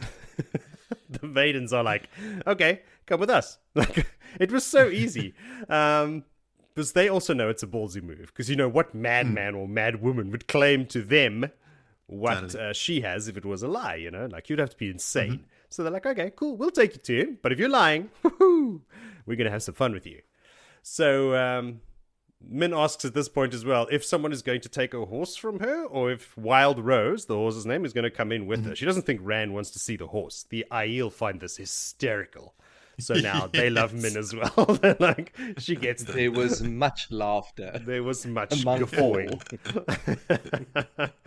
So Min is already like scoring some points with the Aiel here. Oh, that ends pretty soon, though. Rand is in the throne room with the nobles, Dylan and all of them, but she sees him through the doorway, and she notices a new aura around him, yellow, brown, and purple, that makes her stomach clench. I was like, are these the colors of bruising? So, yes, I imagine. Trouble is on the way. Yeah. She checks the nobles as well for auras, thinking if she can just find like one image that she can interpret, she might be able to help Rand. And I fucking love this. Like, she hasn't even seen him yet. She's already like, all right, look at these guys. Let me try and find something that I can give to Rand to help him. She's like already in her role. But unfortunately, there's nothing to see. Like, these nobles are apparently pointless to the story. There's nothing good about them or nothing bad. So, as soon as Rand hears that Min is there to see him, he jumps out of this dais that he's been lounging on and chucks his Sean-Chan spear away, runs up to her, grabs her up in his arms, and spins her around. It's a real romantic comedy moment for Moritz there. This is all happening before the nobles have even left the room completely. He doesn't give a shit. He's happy to see her. So he lets her down, and she snuggles right up to him. Calls him woolhead and everything. He's loving it as a friend. But he is a woolhead for real, because he immediately tells her that he thinks of her as a sister. We'll get to that part, but it's like immediately steps in it. So they head to his sitting room for some cool punch. Mr. Fancy Pants himself, like, we'll go to my sitting room. And she tells him that she's come with Aes Sedai, like straight off the bat. Listen, I'm not here by myself. I've come with the Aes Sedai, but I've made some promises. I can't tell you where I've come from. And he's like, oh, from Salidar with those Aes Sedai. She's like, well, yeah, okay, since you already know. No harm, no foul. Meanwhile, the maidens like that are guarding him. I think it was Inyla as well. It's like, who the fuck is this bitch rubbing her hands all over Aviendha's man? They're giving some looks. They're keeping it subtle. Later on, some others do not. She also immediately gives him the letter from Elayne. Rand reads it immediately. In it, she tells him that she still loves him. She hopes that he still loves her, and that Min is there to help him, and she loves Min like a sister and hopes that he feels the same as Min does. Or the same for Min as she does. And I'm like, what? Loves her like a sister? Because the end of the letter is scrawled like really quickly, like Rand thinks she must have been running out of ink that she wrote it so badly and so quickly. But it was difficult for her to write. So she's trying to tell him, it's cool if you love her, because I love her like a sister. But Rand actually does love her like a sister at this point and nothing else. So anyway. Or so he thinks. Yes, so he thinks. That's quickly dispelled. He tells Min that, he goes into this whole spiel, like, this woman, after he's reading the letter, he tells Min, like, look, I love Elayne, but she drives me fucking crazy. I don't know, whether she wants to kiss me or to kill me from one minute to the other. And then there's Aviendha, who's even more crazy. But I've sent her away and blah, blah, blah. He's going off about these two women, and Min's like, it's not cool to talk about other women to the woman that you're talking to right now, And this is where he completely just friend zones her. And his exact words are, and I quote, I don't think of you as a woman. And I'm like, oh, dear Lord. Jesus Christ, Rand. You are a fucking woolhead. It's like, ouch. Even if you didn't love her. Yes. Even if you didn't love her. I don't think of you as a woman. And then she's like, excuse me, what the fuck? And he's like, no, that's not what I mean. That's not what I mean. Let me rephrase. And she turns on the womanness. She turns it on. She puts on that sexy, angry pose with the hands on the angry hips. And then Rand, in quotes, notices her for the first time. He's like, oh, she's not wearing those dirty old brown breeches and stuff. She's still wearing the breeches, but they're very tight-fitting around, her hips. She has hips. And it's embroidered around her lapel, which is close to her breasts. Oh, so he starts noticing things now, and he's like, oh, hang on a second. So she decides to take matters into her own hands now and just plumps herself down in his lap. All very, very, very forward. So she's like, do I look like a horse to you? Like, if you don't think I'm a woman, what do you think I am? Smell me. Like, getting up close and personal with him. he bumbles his way around the conversation for a little bit there, telling her that that's not what I meant, what. Only that he feels super comfortable around her. Like whenever she's around, his stress melts away, the knots in his shoulders disappear. He's just super comfortable around her, which is a good thing. She tells him at one point while she's busy giving him shit as well. Oh, stop jerking about. And I'm totally convinced he's trying to hide his boner. She's got writhing around on his lap, and he's just sitting there going, just calm down. She also wants to know now who this Aviendha is, Does he love both her and Elayne? And he admits that he does, but he also feels super guilty about it. Like, is he a lecher? And yeah, you are. Deal with it. So he tells her, look, it doesn't matter anyway, because he's sent them away. He'll never see them again. Like he spoke to Lan about this, and Lan and him are the same, and they both agree that the best thing for any woman that loves them in their lives is to just stay far away from them, because they're just going to get them killed. So Elayne is going to come and take over Andor, and he's going to leave, and he sent Aviendha away, and they're never going to see her again, and blah, blah, blah. Just like, no, that's not going to happen. And she tells him, listen, who the hell do you think you are that you can make these decisions for these women? Same old shit. The women are making decisions for the men, and the men are making decisions for the women. It continues. She wriggles around on his lap some more and promises him that she will make him see her as a woman. And when he does, it will be with tears in his eyes, a stammer in his voice, and drool on his chin. Those are her words, man. I was like, wow, you go, girl. So, but before all of that weirdness continues, it's on to business. She tells him, of course, why she came, with an embassy from Salidar. But he very mistakenly thinks that these Aes Sedai are afraid and looking for his protection. Chewing their fingers. Hey? Totally. The line is they're chewing their fingers over how to get back into Elida's good graces. Not at all. They're chewing their fingers on, how do we kill Elida? We need to get rid of her. So anyway, he's got it all backwards, and he's thinking, oh yes, they've come to him for protection, so he will, help them, mend the tower, and he's got all these grand plans that are completely wrong. She tells him that there are 9 Aes Sedai that have come, and it's, don't stress out that there's so many. It's 3 times as more as they would send to a king. It's meant as respect and whatnot. They're led by Mirana, who's a Grey, and they are staying at the Crown and Roses in the city. She tries to convince Rand that they mean him no harm. He's not too sure about all of that. He's had some experience before and will soon have some more. But she does confirm that she never saw any auras around them that would indicate that they meant him any harm. It's just her opinion at this point that he can semi-trust them. At this point, talking about auras, she tells him about the new aura she saw around him, which to her she interprets as Aes Sedai are going to hurt him more than once. And I was like, didn't you just tell him that the Aes Sedai are going to help him? And he asks her straight up. Yeah, but he asks her, but can you be sure that it's not the Aes Sedai that you came with it? And she has to be honest and tell him that no, she can't be sure that it's not. She's not 100% sure, at least, that it's not the Salidar Aes Sedai that are going to hurt him. But, her guess is good. We know this.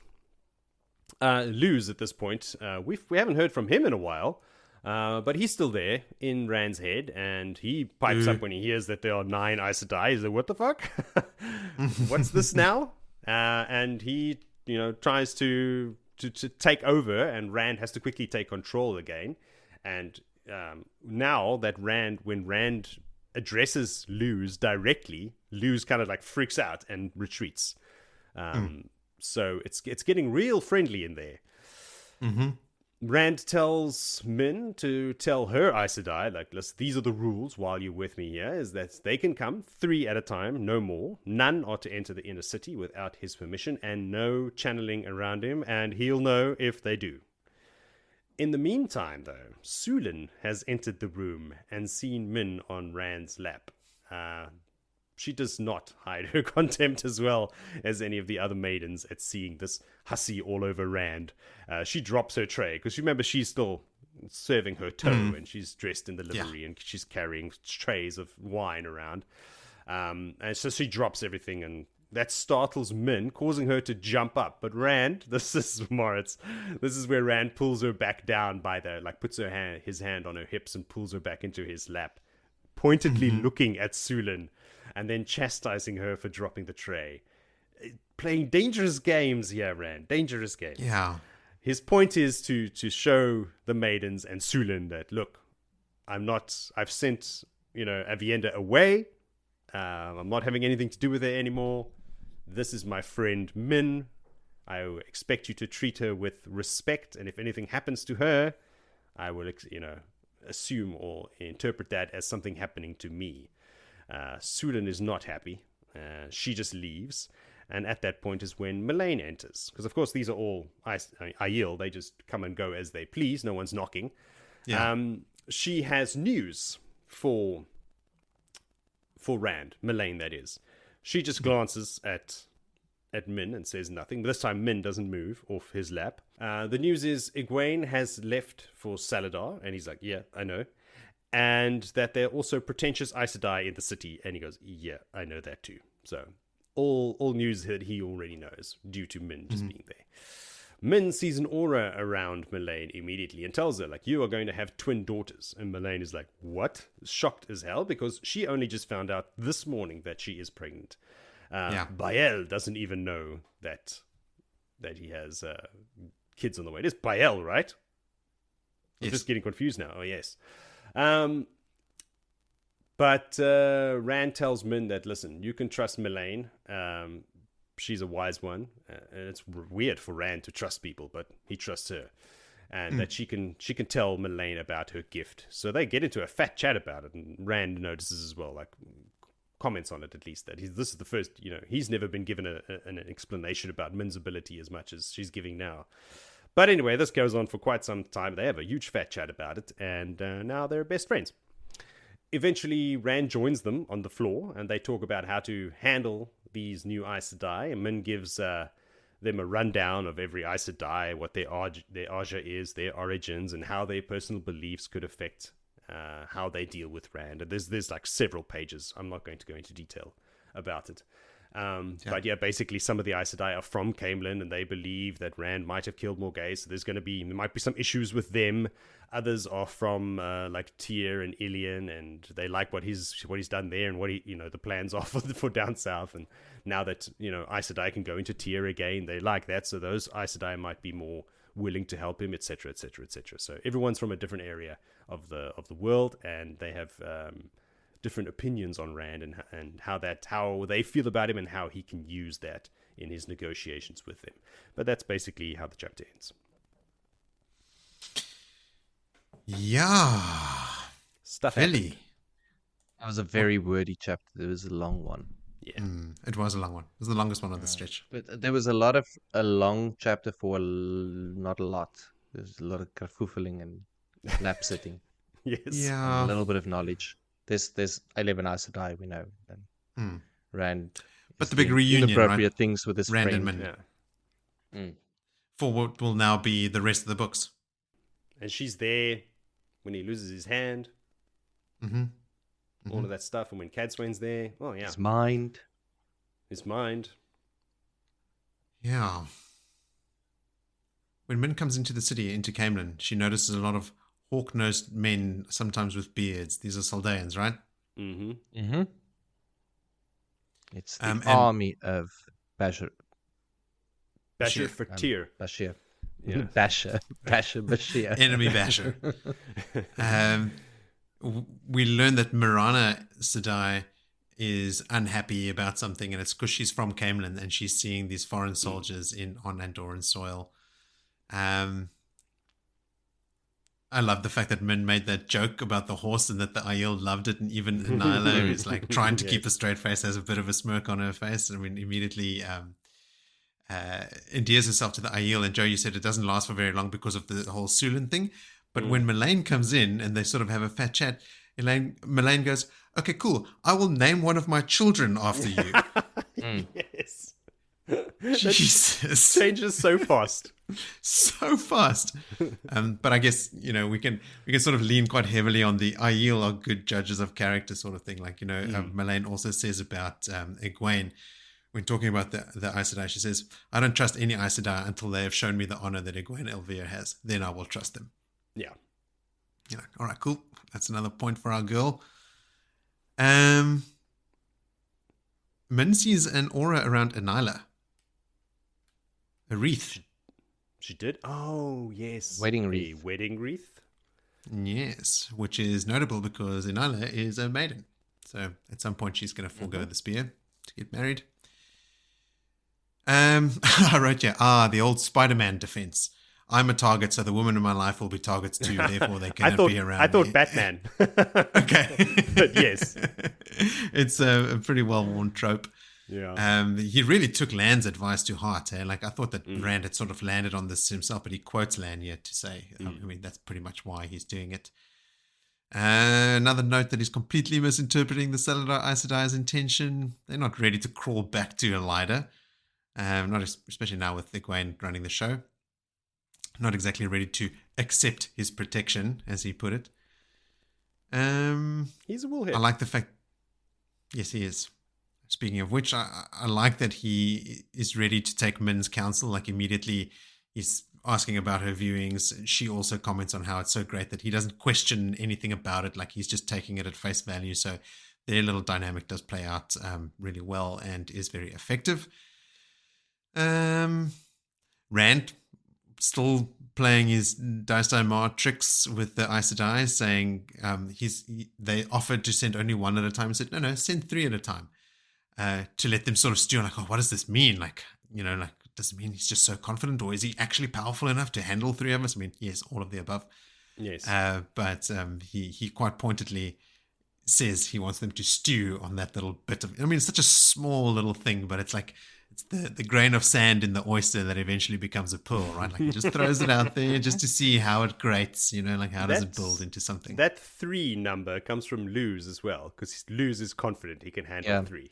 Like, and Rand thinks, well, if Luz thinks that's a good idea, then okay. Did either of you guys go through the effort of reading up about all the Aes Sedai that were named here? I was quite keen. I was like, 11 of them? Okay, that's a lot. I thought there were 9. How many of these?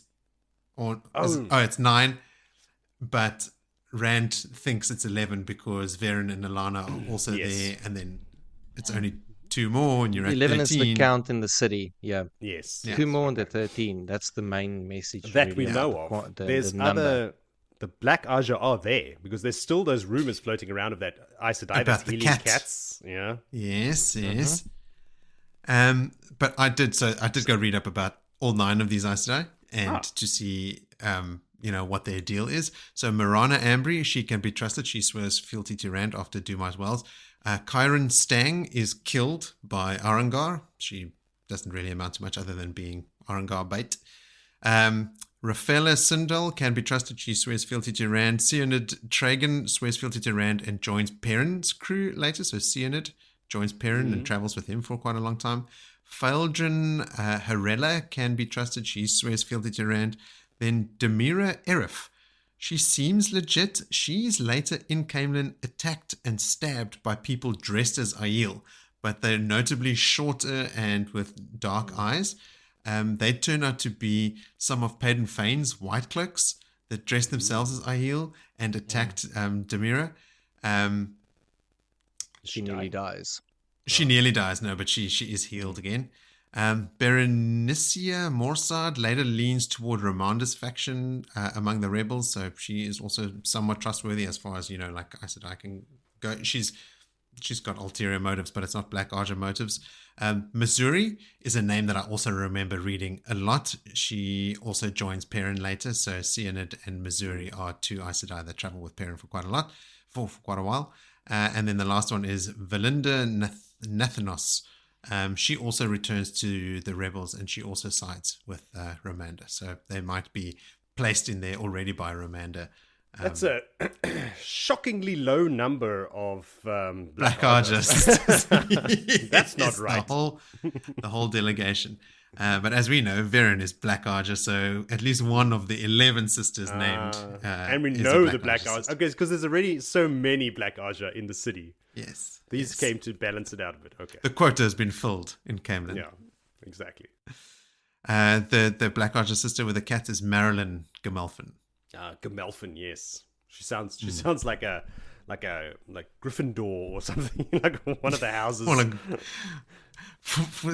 Well, she makes me think of the Smurfs somehow. What was Gargamel?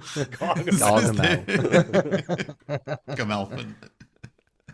Gargamel.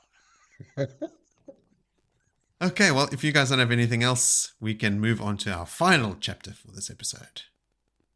Nothing? Let's do it. Now Then let's do it. It is chapter 42 called The Black Tower. Why don't you soldier on through this chapter dedicated to Asha'man, Willie? There you go. Black Tower, indeed. We've got a Rand point of view. He is in Caemlyn with Min, and he is keen to show her the farm.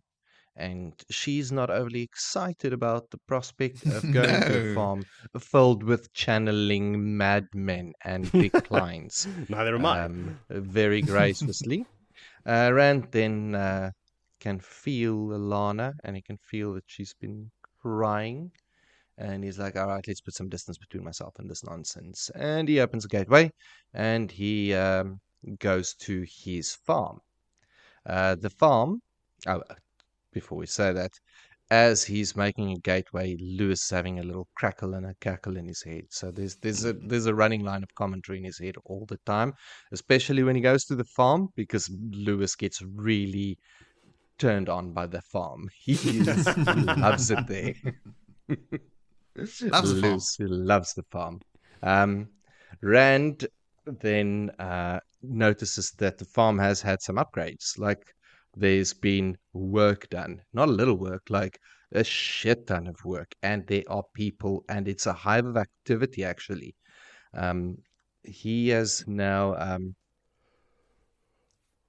there's well over 100 men busy training and are in uniform, so they've already started. Like, cool, it must be right that it's funded by the king, because it's the money must be there for the stuff, but they are really, and all tasks are being done by view. Like, you can see anything that's being done is being done by the power from the fighting men, except he does see that, as is requested, there is still training being done with swords and hand-to-hand combat, and the drunken that was sent away is back doing his job over there.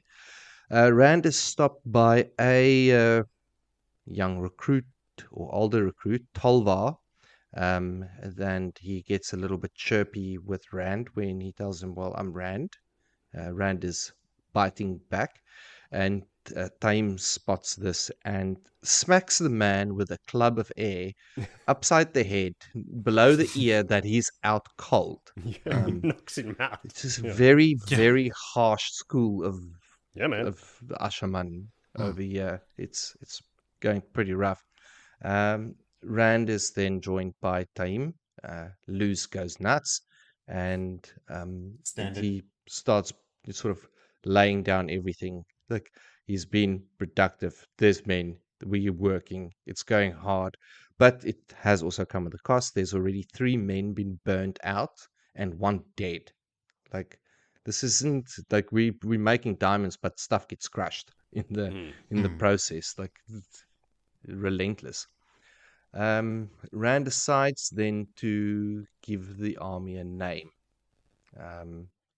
And he says to Thom, okay, maybe we should have a little speech and ceremony moment. The Asha'man are all gathered up, but there's no sort of cheering and camaraderie army like we team building. This is quiet listening to Taskmaster that seems to be smacking them with clubs in the head all the time. By the way, that they're just accepting this. Like, everyone is kind of grim about the fact that this is an army of madmen. The woman that's there. They're still not stoked.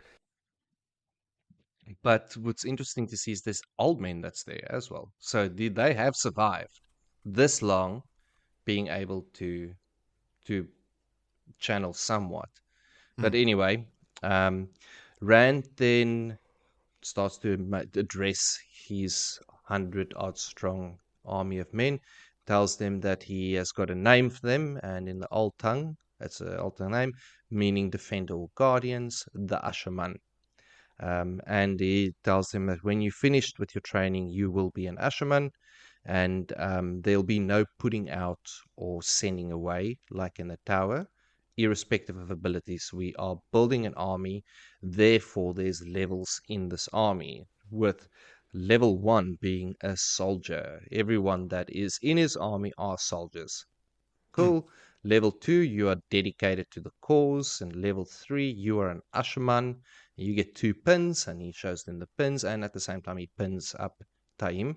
Doesn't like it because he's now regarded as just a soldier or an Asha'man, but he gets we know, the dragon pin and the sword pin on the collars, and if you reach level 4, you are the dragon. I brought that in. That's not actually announced, just for the purpose of Thom, who thinks that there's a level 4 for him and a level 5 for Rand. No, there's only 4 levels in this army. Thom. There's no cheer from the crowd. There's no excitement, and they are just immediately dismissed to go back to their training and tasks. And Thom shouts, "Lessons, chores!" Like, not even sentences. How would you please go and carry on with the day's activities? Follow the roster, and please be sure to hydrate enough. It is war. No. Lessons and chores. The men listen. Thom then offers Rand wine and chat in his place. He asks them, why don't you teach the woman this not sweating trick? Because he sees the woman like doing this work on the side, sweating, and they don't want, they think it's of the power. They are like, whoa, don't want to do, we'll rather just sweat. Yeah. Maybe very wise to actually get cooled down, sweat doing the job of, you are now overheating madmen. Like, we all know that engines that run rough are bad, but engines that run rough and overheat break down. That's maybe not a good idea. They should maybe sweat a bit. That's what I said. He promises Rand, he being Thom, that by the end of the year he will have 1,000 Asha'man. That is a significantly strong force to have. But at this stage, Rand also sees that Thom is visibly shaking with anger, and somehow reserves and grabs control back into it because he is upset about the quantity of Aes Sedai in town. And Rand is then upset with Thom, saying, like, I told you to stay out of town, but he's got people in there as well. So I haven't been there since the last time I went there and saved your life. Ooh. Saved you from the grey man. Saved Rand from the grey man. Not a good thing to do, but anyway. Rand really isn't impressed by this. And, of course, his mate in his head goes off. I will kill him, madman. Okay, as a note, madman moment between Rand and Luz. It's I love it. They're all madman moments between those two. Yeah, the whole time. Now, there's a concern about there being Red Sisters in the mix, and if there's any news, and none that I could pick up, or I can't really remember what I wrote after this or what it meant. They're talking about the Red Sisters in the countryside that they suspect are there to intercept men who are on their way to the Black Tower. Yes. But Thom's doing his recruiting via Gateway, so good luck, ladies. Yeah, no. We don't walk. They're just standing around in the heat can for sit nothing. in the dust all day long. And that is that chapter. We have been introduced to now the... Wait. Yes, the chapter bearing the named lead Black here. Tower. One of the men mentions the Black Tower, and Thom informs Rand that is what they started calling it because the farm is a stupid name. And Rand makes He's the right. decision and says, let it stick. The Black Tower, the White Tower, the colors of the ancient symbol of the Aes Sedai and the banner that he carries, the balance is there. Yeah.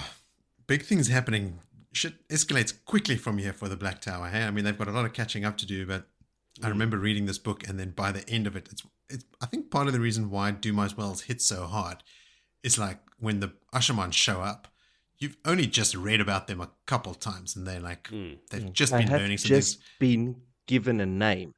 Like, Yes. It's not like you have this, oh, cool, what are these guys going to do?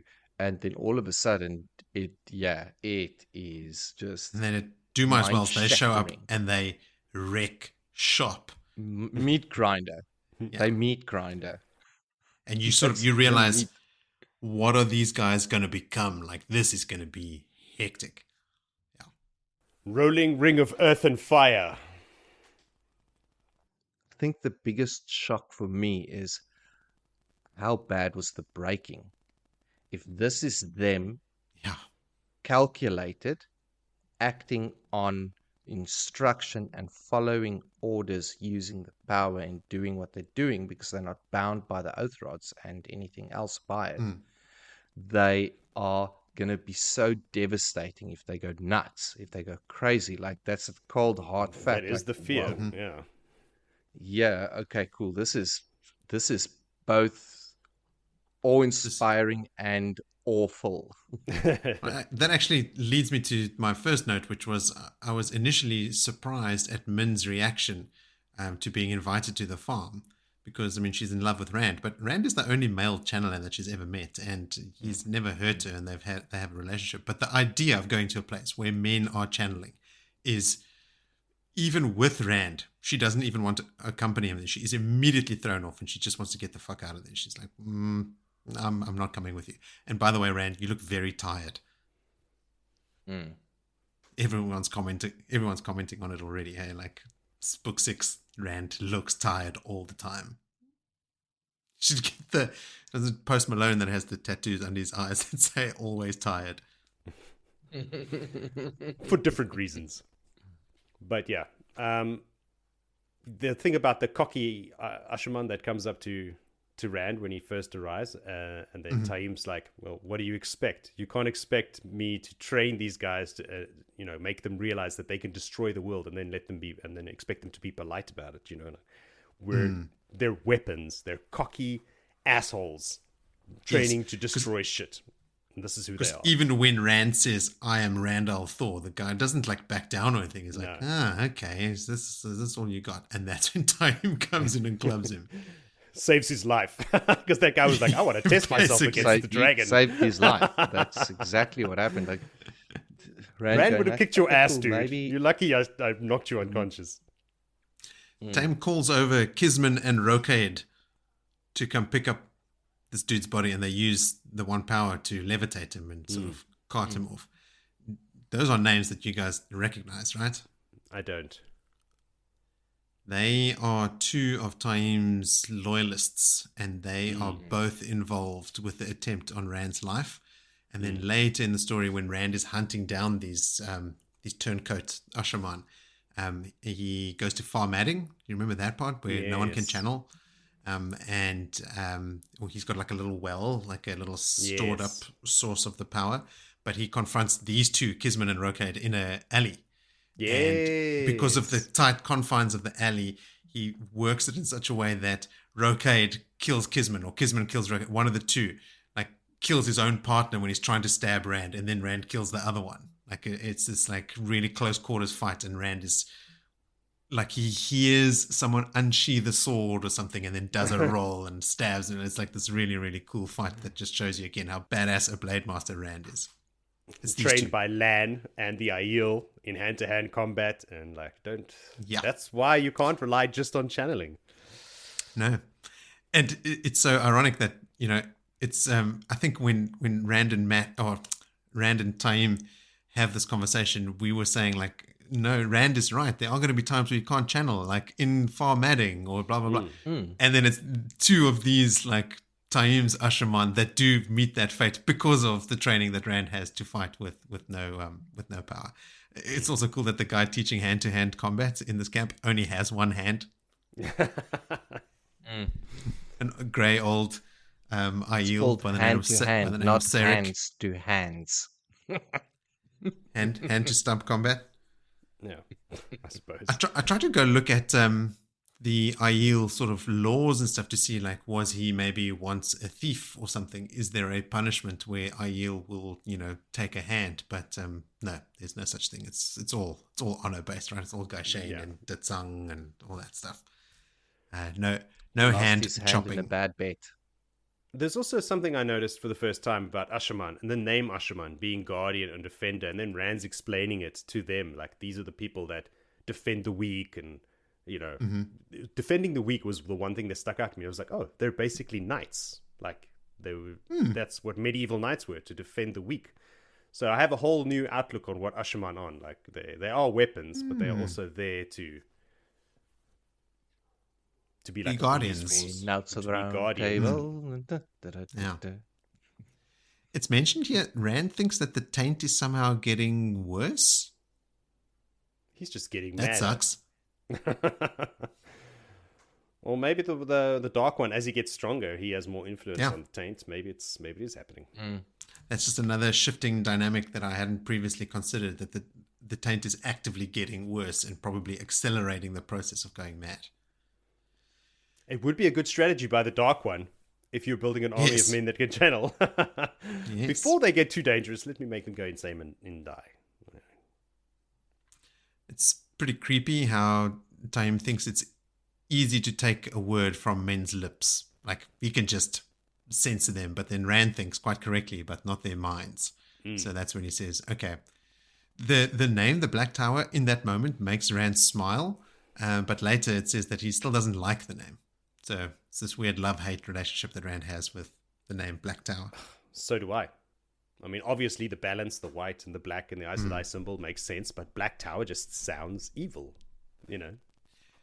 Yes, and I mean, you're a big Stephen King fan, aren't you? Like, that's the Dark Tower, but yes. Well, okay, I'm sorry, that's way different. It is.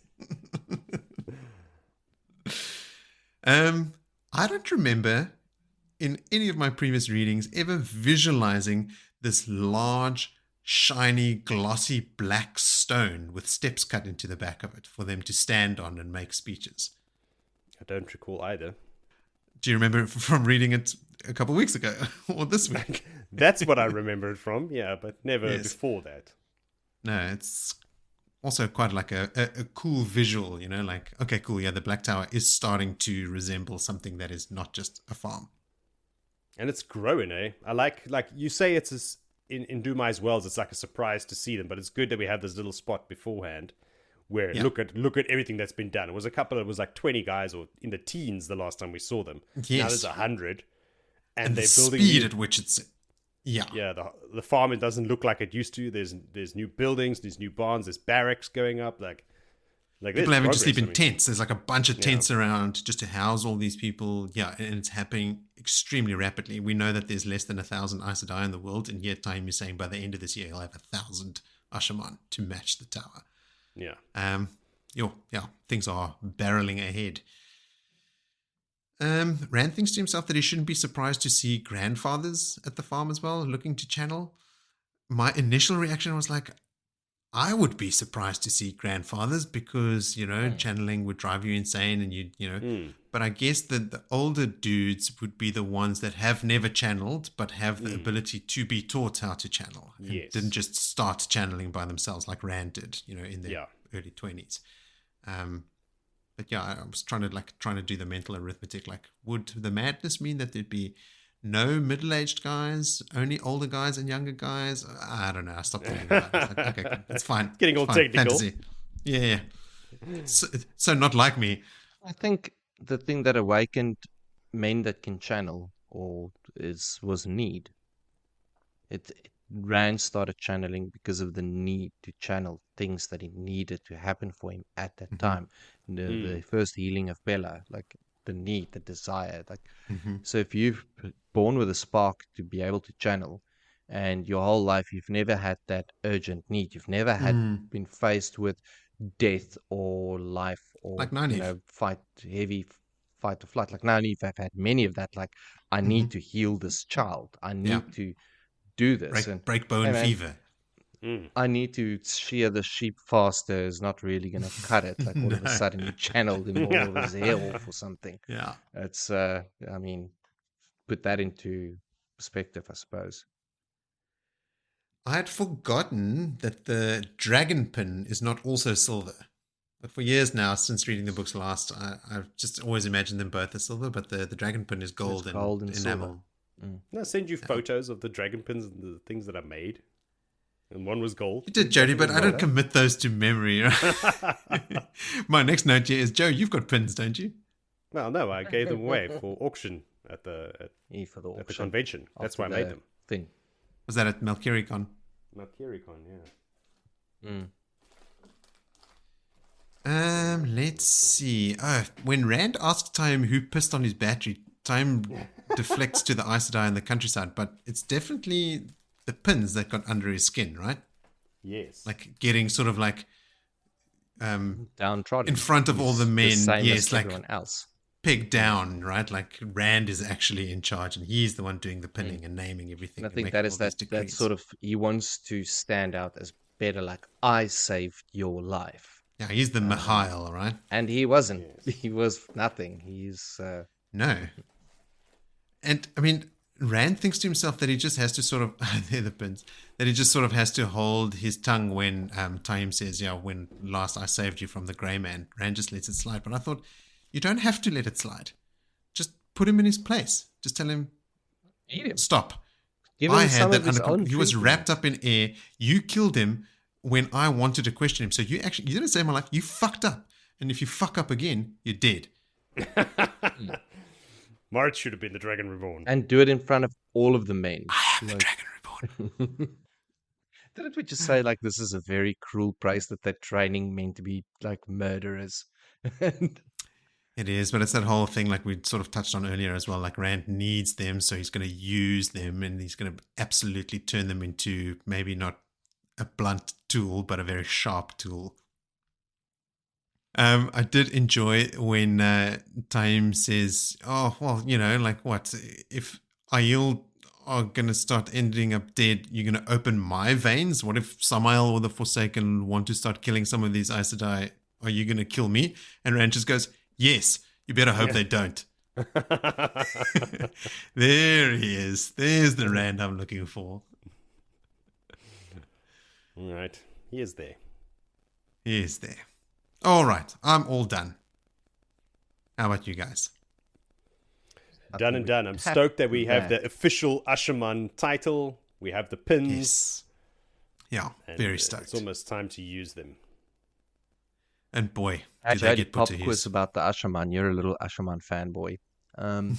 Why do the Asha'man wear black uniforms Because they're and part not of the Black white Tower. like the White Tower? Because they're part of the Black Tower. They're the opposite. No, because of all the blood when they kill, so that it doesn't stain their clothes. It's got to be red jackets then.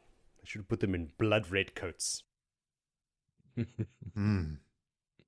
I like the black coats. Are they wearing black coats yet? Yes, they're already in uniform. Are they? So the dudes here training on the farm are all in black coats? Yeah, like all Sweet. in uniform. Like that's why I say, like, wow, this is a big change. Like no riffraff in bloody your plowing outfits. They are now distinguishable as soldiers. Yeah. Excellent. They all wear black coats because they watched The Matrix, and now they're all super fans. Yeah. This was as the movie launched. They And had were all movie like, nights wow, in the barracks. get it. Long trench coats. And he's like, whoa! Okay, with all of that behind us, we can move on to everyone's third favorite segment. Favorite moment. I get it now. Why don't you tell us?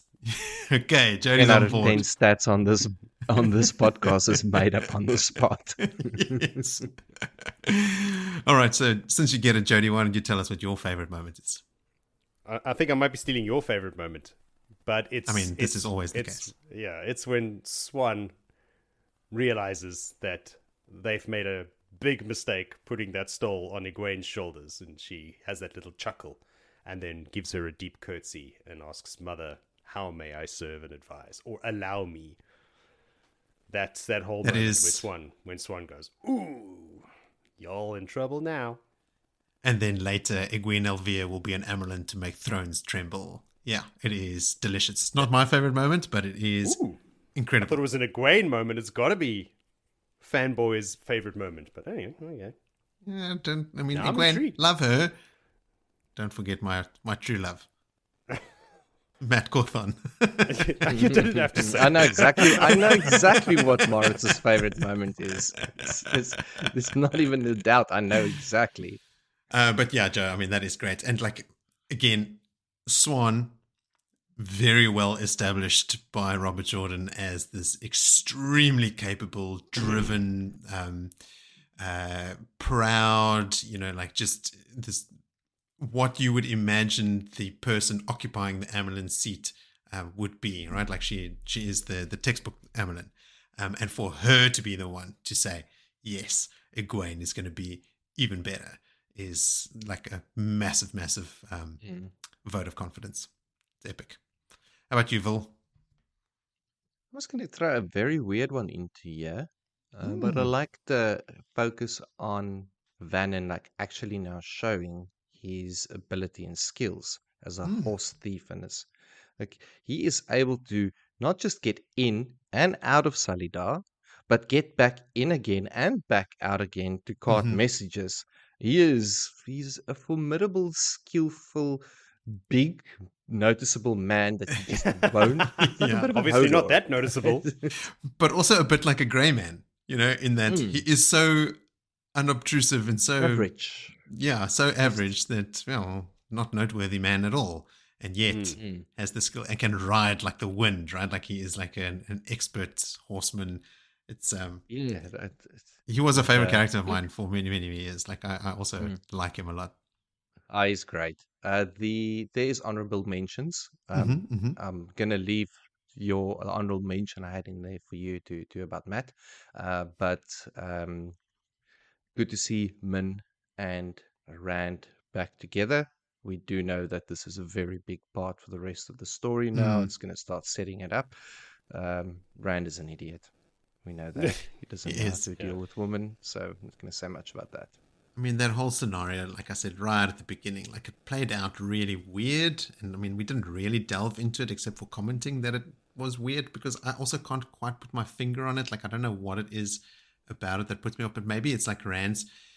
Maybe I'm projecting again, right? This is me projecting myself onto Rand, but I find it maybe unbelievable is the right word, or hard to understand how Rand would actually already be in love with Min. She's showing up in his dreams, skinny dipping in the pool with Elayne and Aviendha, right? Like his two known love interests. Min is just, sometimes he says, is just also there. He doesn't understand why. So, I mean, he obviously already has feelings for her, but is convinced that he doesn't think of her as a woman, or he thinks of her as a sister. Like,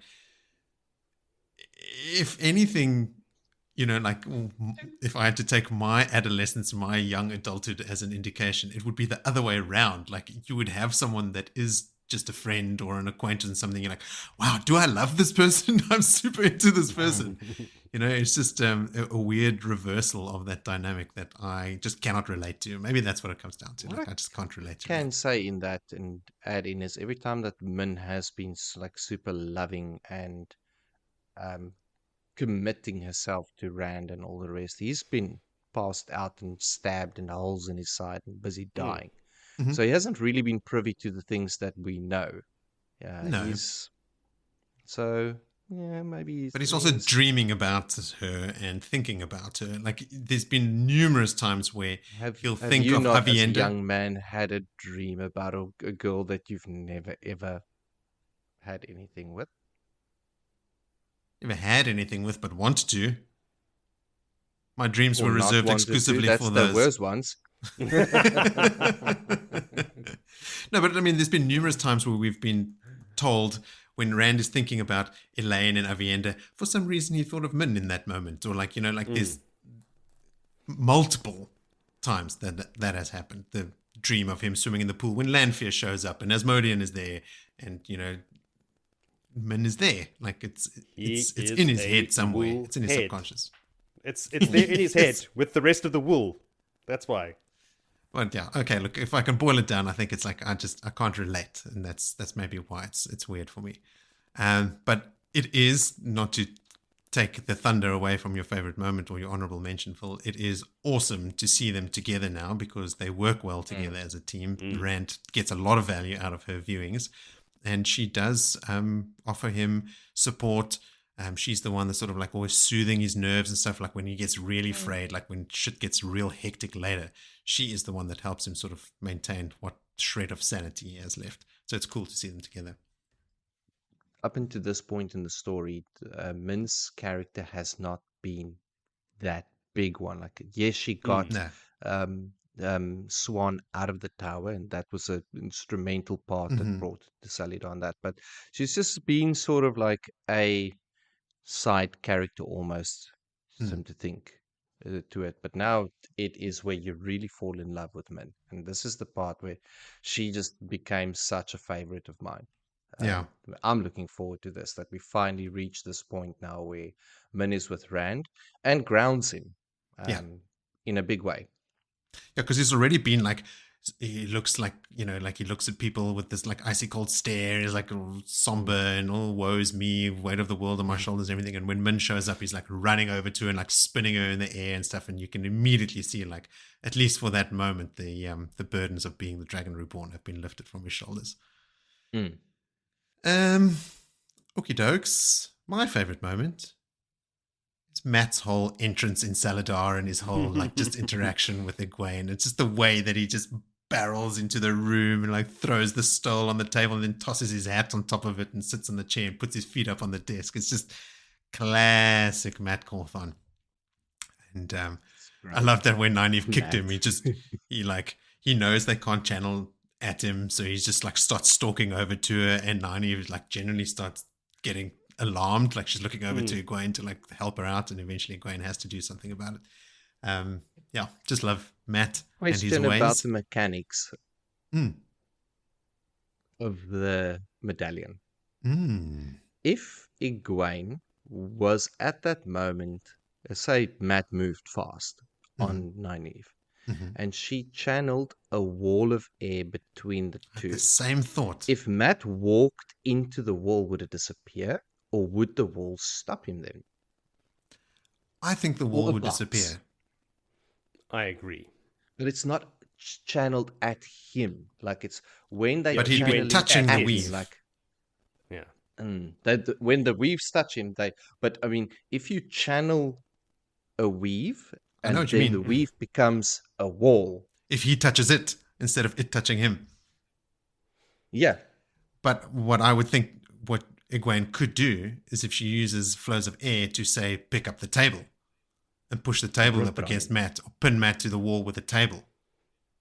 No, that happens later on. They figure it out. All the Aes Sedai figure out that they can pick things up and throw, like pick up rocks with air and throw them at him. The rock still hits him. Yes. They're like, they find a way around it. Yeah. So but that's the wall true. of air, I think the wall of air would disappear as soon as Matt touched it. I think so too. Okay, let's look out for it now. If we can find something. Maybe someone can write in and leave us a voice note about walls of someone air leave us a voice what note, happens please. if Matt runs into it.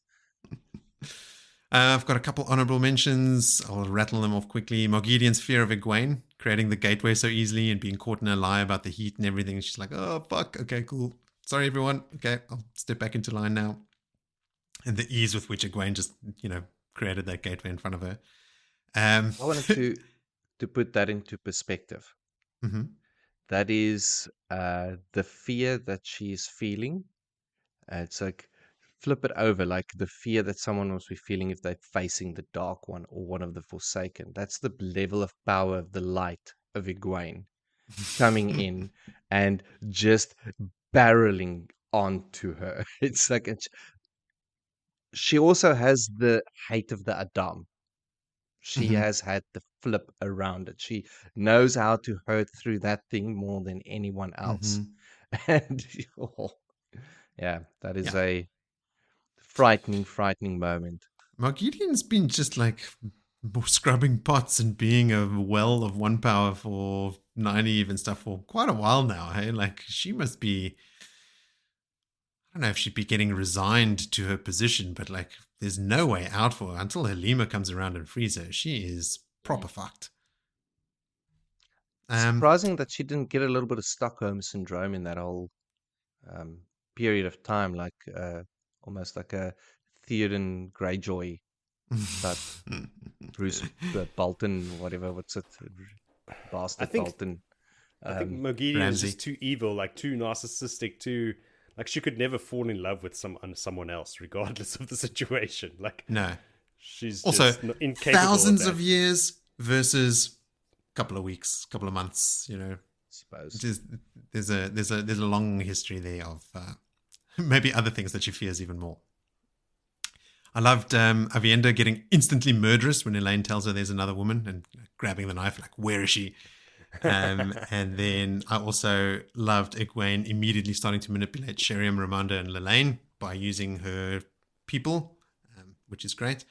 And then that final interaction between Rand and Taim, where Taim says, so what, if the Forsaken kill an Aes Sedai, you're going to kill me? And Rand's response just being, yes, you better hope they don't. Leaving it at that. So, to all our listeners, send in your favorite moments, your thoughts, your theories, your feedback, your answers to our numerous questions. Send them to us by using the social media links in the episode description, including being able to tweet us at Blood and Ash Pod or send us a voice note via the website homepage at bloodandashespodcast.com. Next time on Blood and Ashes, we will cover chapter 43, obviously, it's the next chapter, called The Crown of Roses, which I believe is the inn that the Salidar Aes Sedai are staying in. It is correct. And great. And then we will continue on through to the end of chapter 47 called The Wandering Woman. Is that also an inn? I don't know. Means nothing to me. The Wandering Woman. Like, I can't remember anything about a woman wandering around, so it'd be funny if we had two chapters starting and finishing both with inn names as chapter names. It does sound very inny. Good luck to my segue attempts. Yes. Godspeed, Moritz. But before we get to those segues, I will say unto thee, sleep well and wake. Cheers, everyone. Good one.